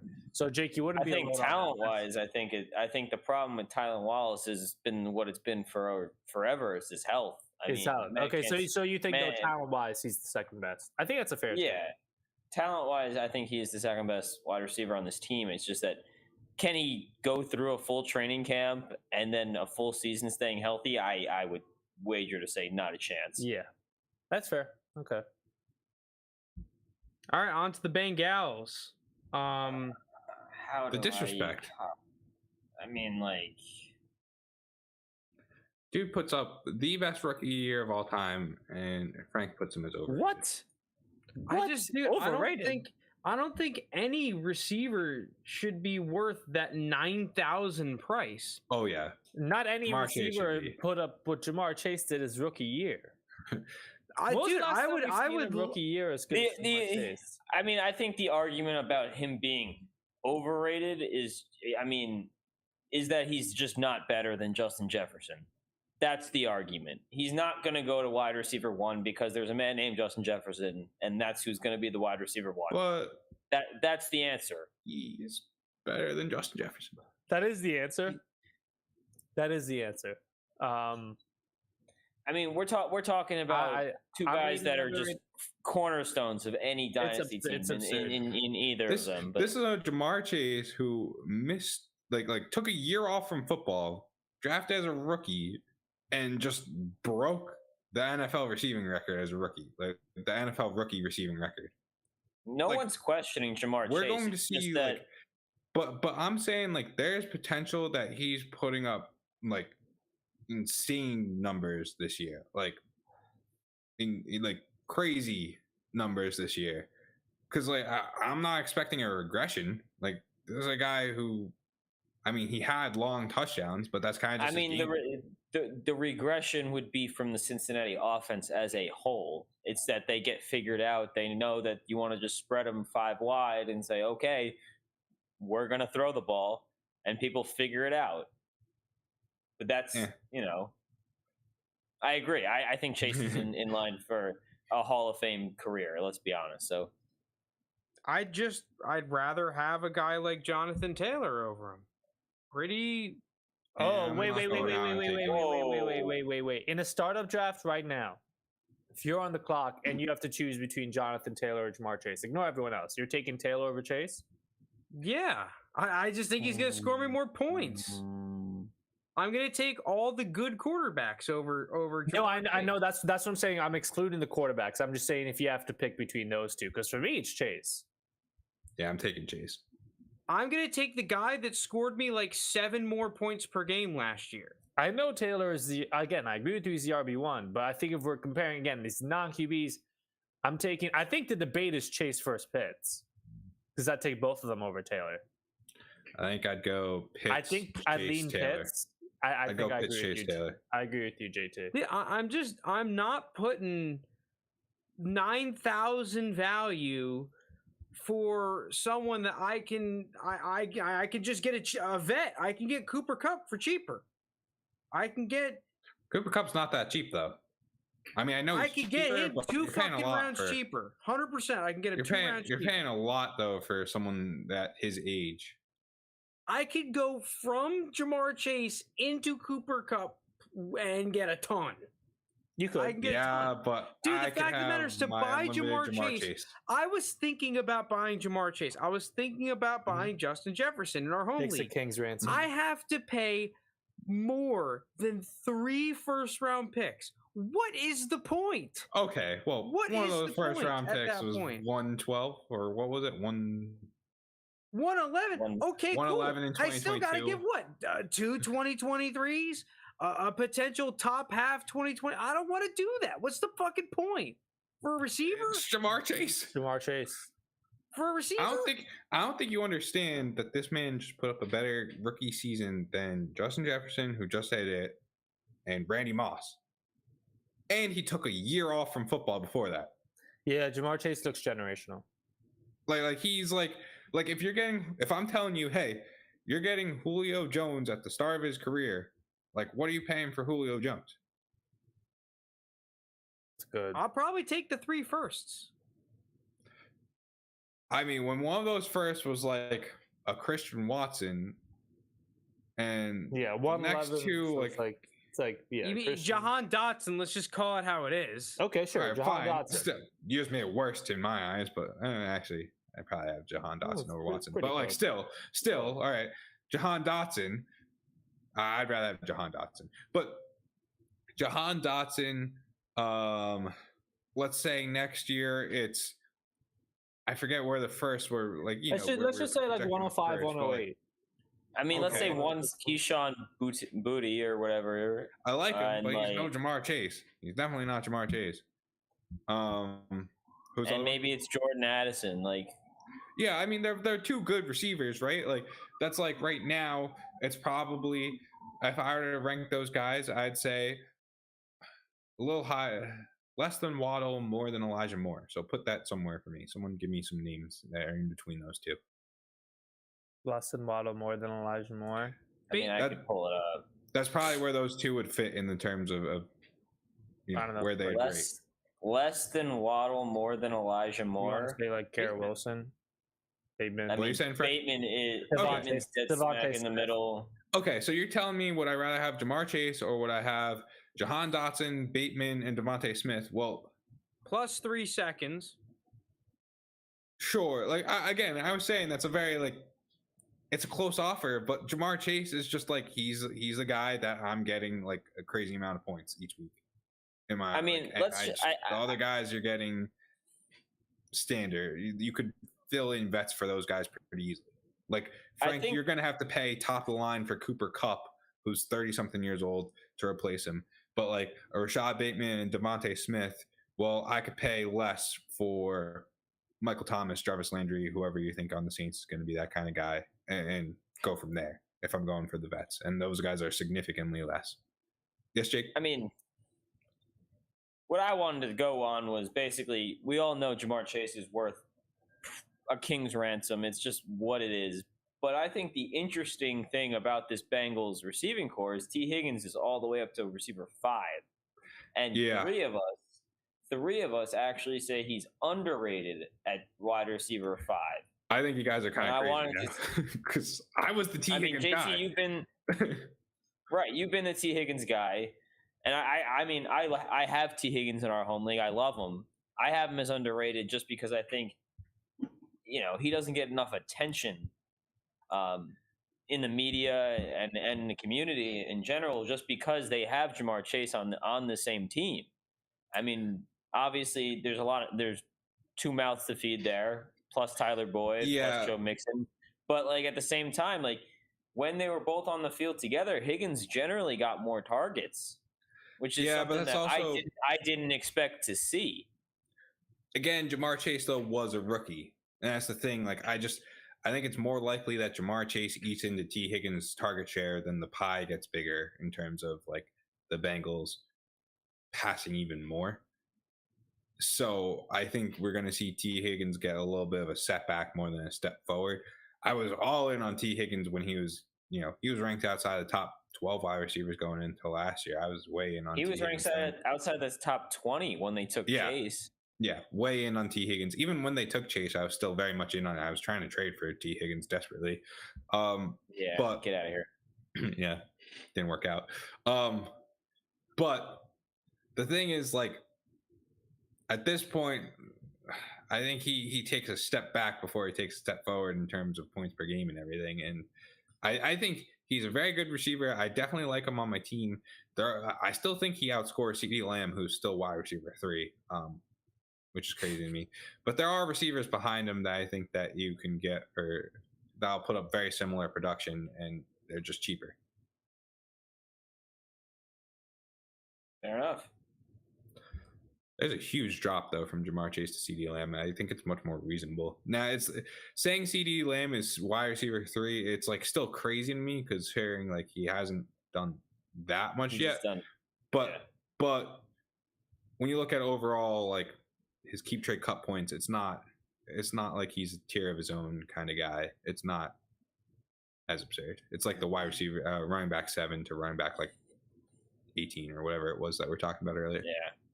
Listen, if it's full point PPR, then I would be more inclined to put Chase as underrated. But I mean, from what I've got, we've always kind of gone off of that. We operate half point PPR, tight end premium, super flex. Am I wrong? No, you're very much right. Yeah, you're right. I do not want to pay this price. I will trade down from him into another receiver like a T. Higgins that I think is still very good, that can be the cornerstone young asset of my receiving core. I could basically get fucking 2 T. Higginses for the price of a Jamar Chase. And I would rather have that. You probably could get 2 T. Higgins for Jamar Chase. So with that being said, that's why, I mean, I see Frank's side. I just think I'm a more competitive dynasty team with 2 T. Higginses than I am with 1 Jamar Chase. I'm thinking 99.9% of the time. Okay, yeah, if we're in a 10-man league or lower than that, then like then the Kings. You said two T. Higgins versus Jamar Chase. That's tough. I lean the 2 T. Higgins, but it's not an easy answer. And if we're in full point PPR, then all of a sudden that gap that I have between Jonathan Taylor and Jamar Chase is, I'd probably rather have Chase than Taylor at that point, because then half PPR, I think Taylor almost outscored Chase by 100 points, right? I think If it's 70. full point PPR, then all of a sudden there's basically no gap. Yeah, I'll take the guy who probably has more longevity. I'd take Jefferson over him too, but if it's half point PPR, Frank, if it was 3/4 PPR, who are you taking? Should we make that a I'll league? hang Should we up. do that? I'll hang up and listen. But I think nonetheless, there are more times than not, I am trading off of the current Jamar Chase hype and just getting the. I'd rather have the King's ransom than the Chase. I'd rather have the King's ransom than the Jefferson. You know, like last year, I was way more inclined to hold Jefferson, but his price has gone up. His price has gone. I mean, he's not even the wide receiver one sometimes now, and his price is higher than it was last year. Yeah. Anyways, I think we've touched enough on the Bengals. Honestly, I mean, the only guy left is Tyler Boyd. We all agree he's underrated. He's a guy that's very sneaky good buy, Tyler Boyd. He was actually a lot more productive than you would think last year. Yeah, I picked him up in the second, third, and 20 league that we just did the startup for. I picked him up pretty late to be one of those flex wide receiver 3 kind of guys on a fill-in week, and I was pretty happy with it. So yeah, I mean, if one of Higgins or Chase goes down too, he immediately becomes very, very attractive at that price too. Yeah. I don't know what to do with the Browns. The schmoop? I know I like David Bell compared to his current price, and I know I don't like Donovan Peoples-Jones compared to his current price. But Anthony Schwartz and Amari Cooper, I don't know how to value. I liked Anthony Schwartz in the draft. I just don't see it ever coming to reality.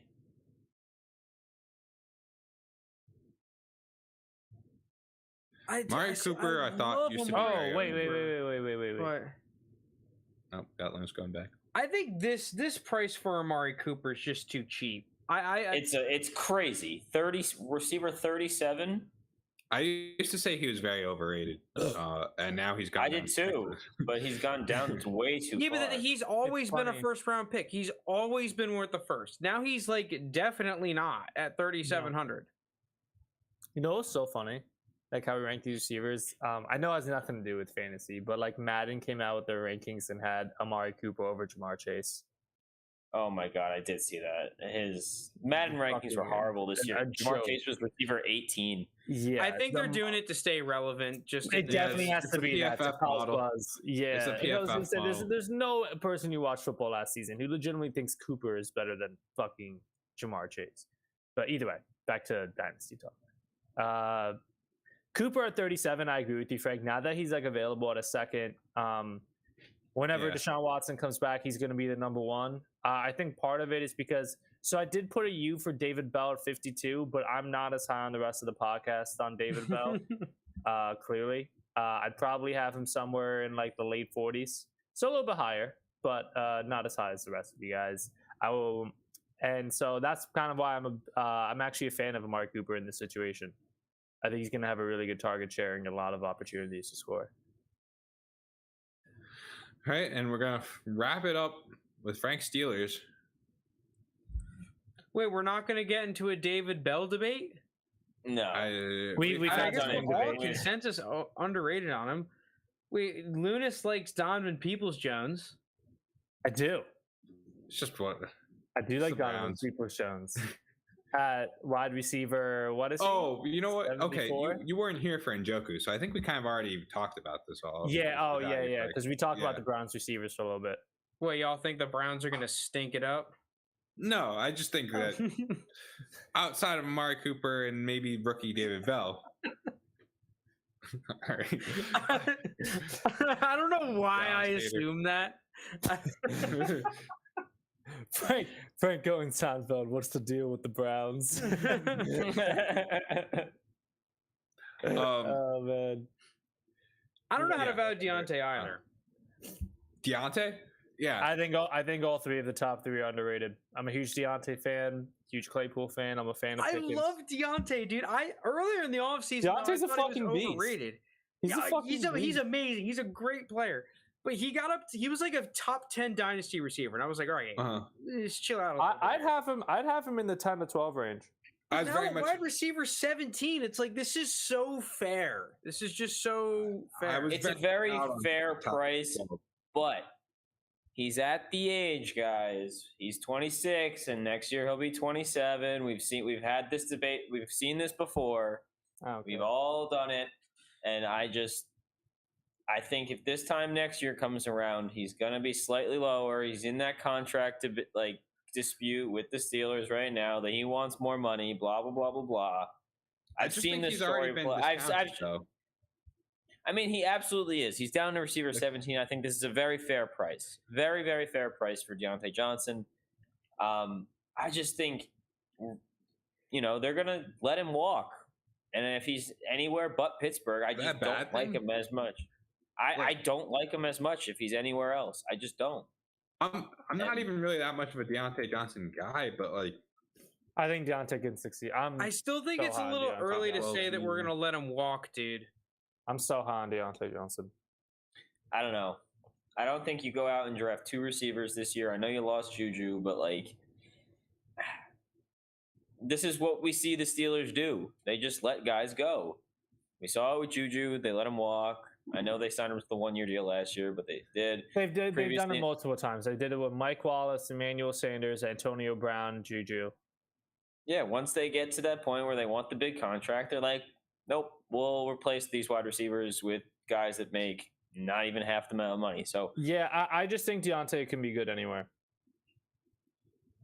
All right, and then this is the big one: George Pickens or Chase Claypool. I'm on the. I'm interested to see why Frank thinks overrated on Claypool.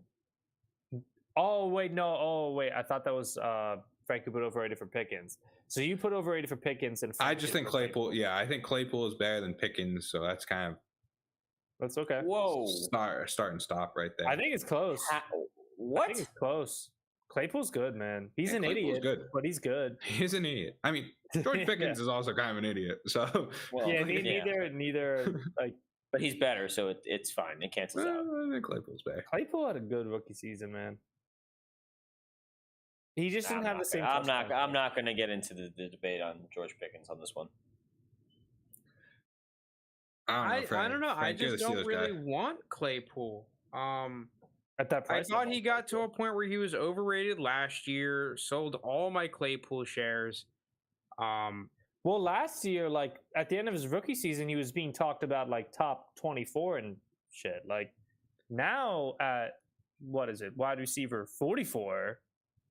I'm buying that any day of the week. I think I would rather just transition Claypool while he still has the hype into a receiver that I think has a way better chance of being productive. A guy like a Michael Gallup, a guy like a Juju Smith-Schuster. And even if I have to pay up a little bit on top of that, I just don't really want to be involved in the Claypool show. I understand he's got a ton of talent.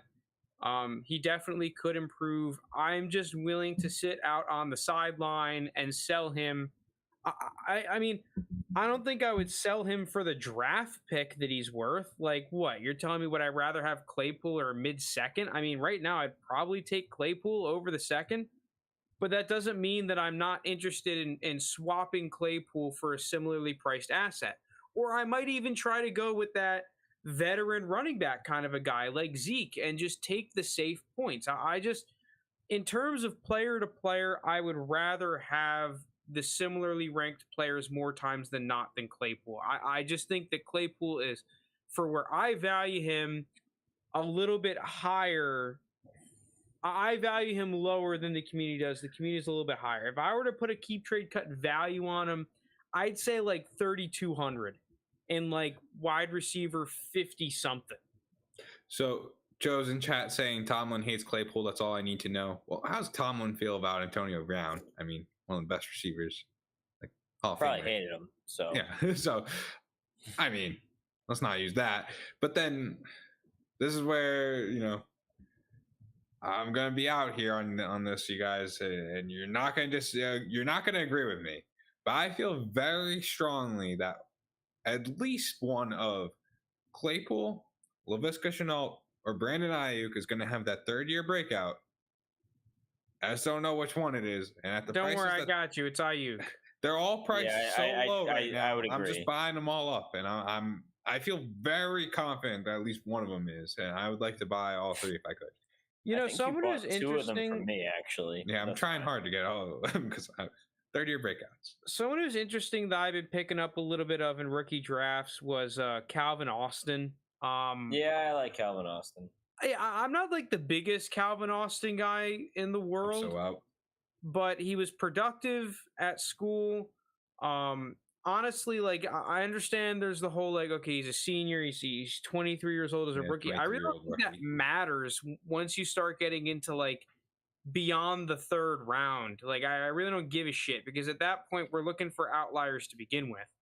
I think he's a good player.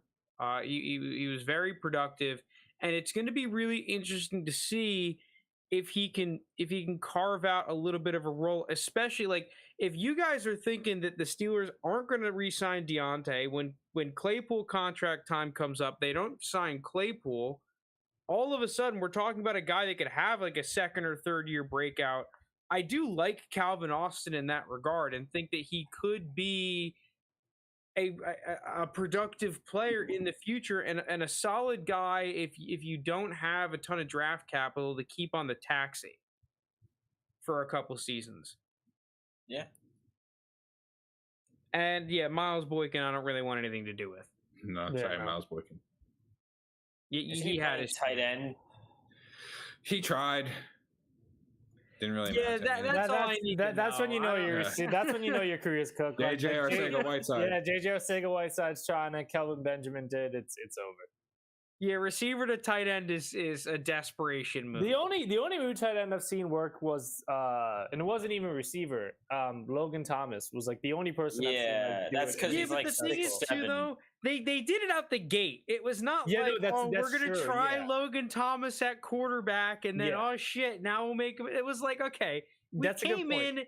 If He you're- played quarterback, but we're gonna develop as a tight end from day one. No, you that's a know? good point. If you're doing the position trends, it needs to be like as you enter the NFL, like Julian Edelman, Logan. It can't be like midway through your failing career. You're like, oh, let me switch it up. Yeah, it's just like, oh, gotta go tight end. Like, Yeah.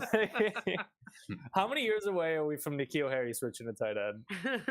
Oh God. I think by Yeah, next Cole- season it might Cole happen. Kmet better Do it watch out. Years. I was gonna say it might be. I think start of next season. No, Might get a report in a week or two. And kill Harry lining up at tight It's end. good tight end reps. you guys are sleeping on N'Keal Harry. He's gonna be sick on the Tiger Cats in the CFL in a couple of years. Tiger cat. My CFL dynasty team's about to Yeah. pop off. Yeah. Nah, he's not even going to be CFL. It's just going to be the fan-controlled football league with Dude, Johnny league. Manziel and T.O. Nah, he's Canadian, N'Keal Harry. I see him, and he's gonna be Right. playing for the Tiger Cats, Hamilton Tiger Cats. Or one All no right, this year. episode's already run pretty long. Hopefully, this thing will Okay. upload to the pod. Uh-huh. Cordell Stewart / yeah, thank you guys so much for tuning in. We appreciate it. Joe Herbert, you're a You're an legend. We MVP. love you, dude. You're an MVP, Joe. Yeah, we got one more over under next week, and that'll be it. Yeah, then we got all the preseason and training camp news to react to. For a Hell month. yeah, dude. That'll heat up the Dynasty Stock Market segment, which by the way is going to go on tomorrow. But yeah, thank you guys so much for tuning in. Peace out.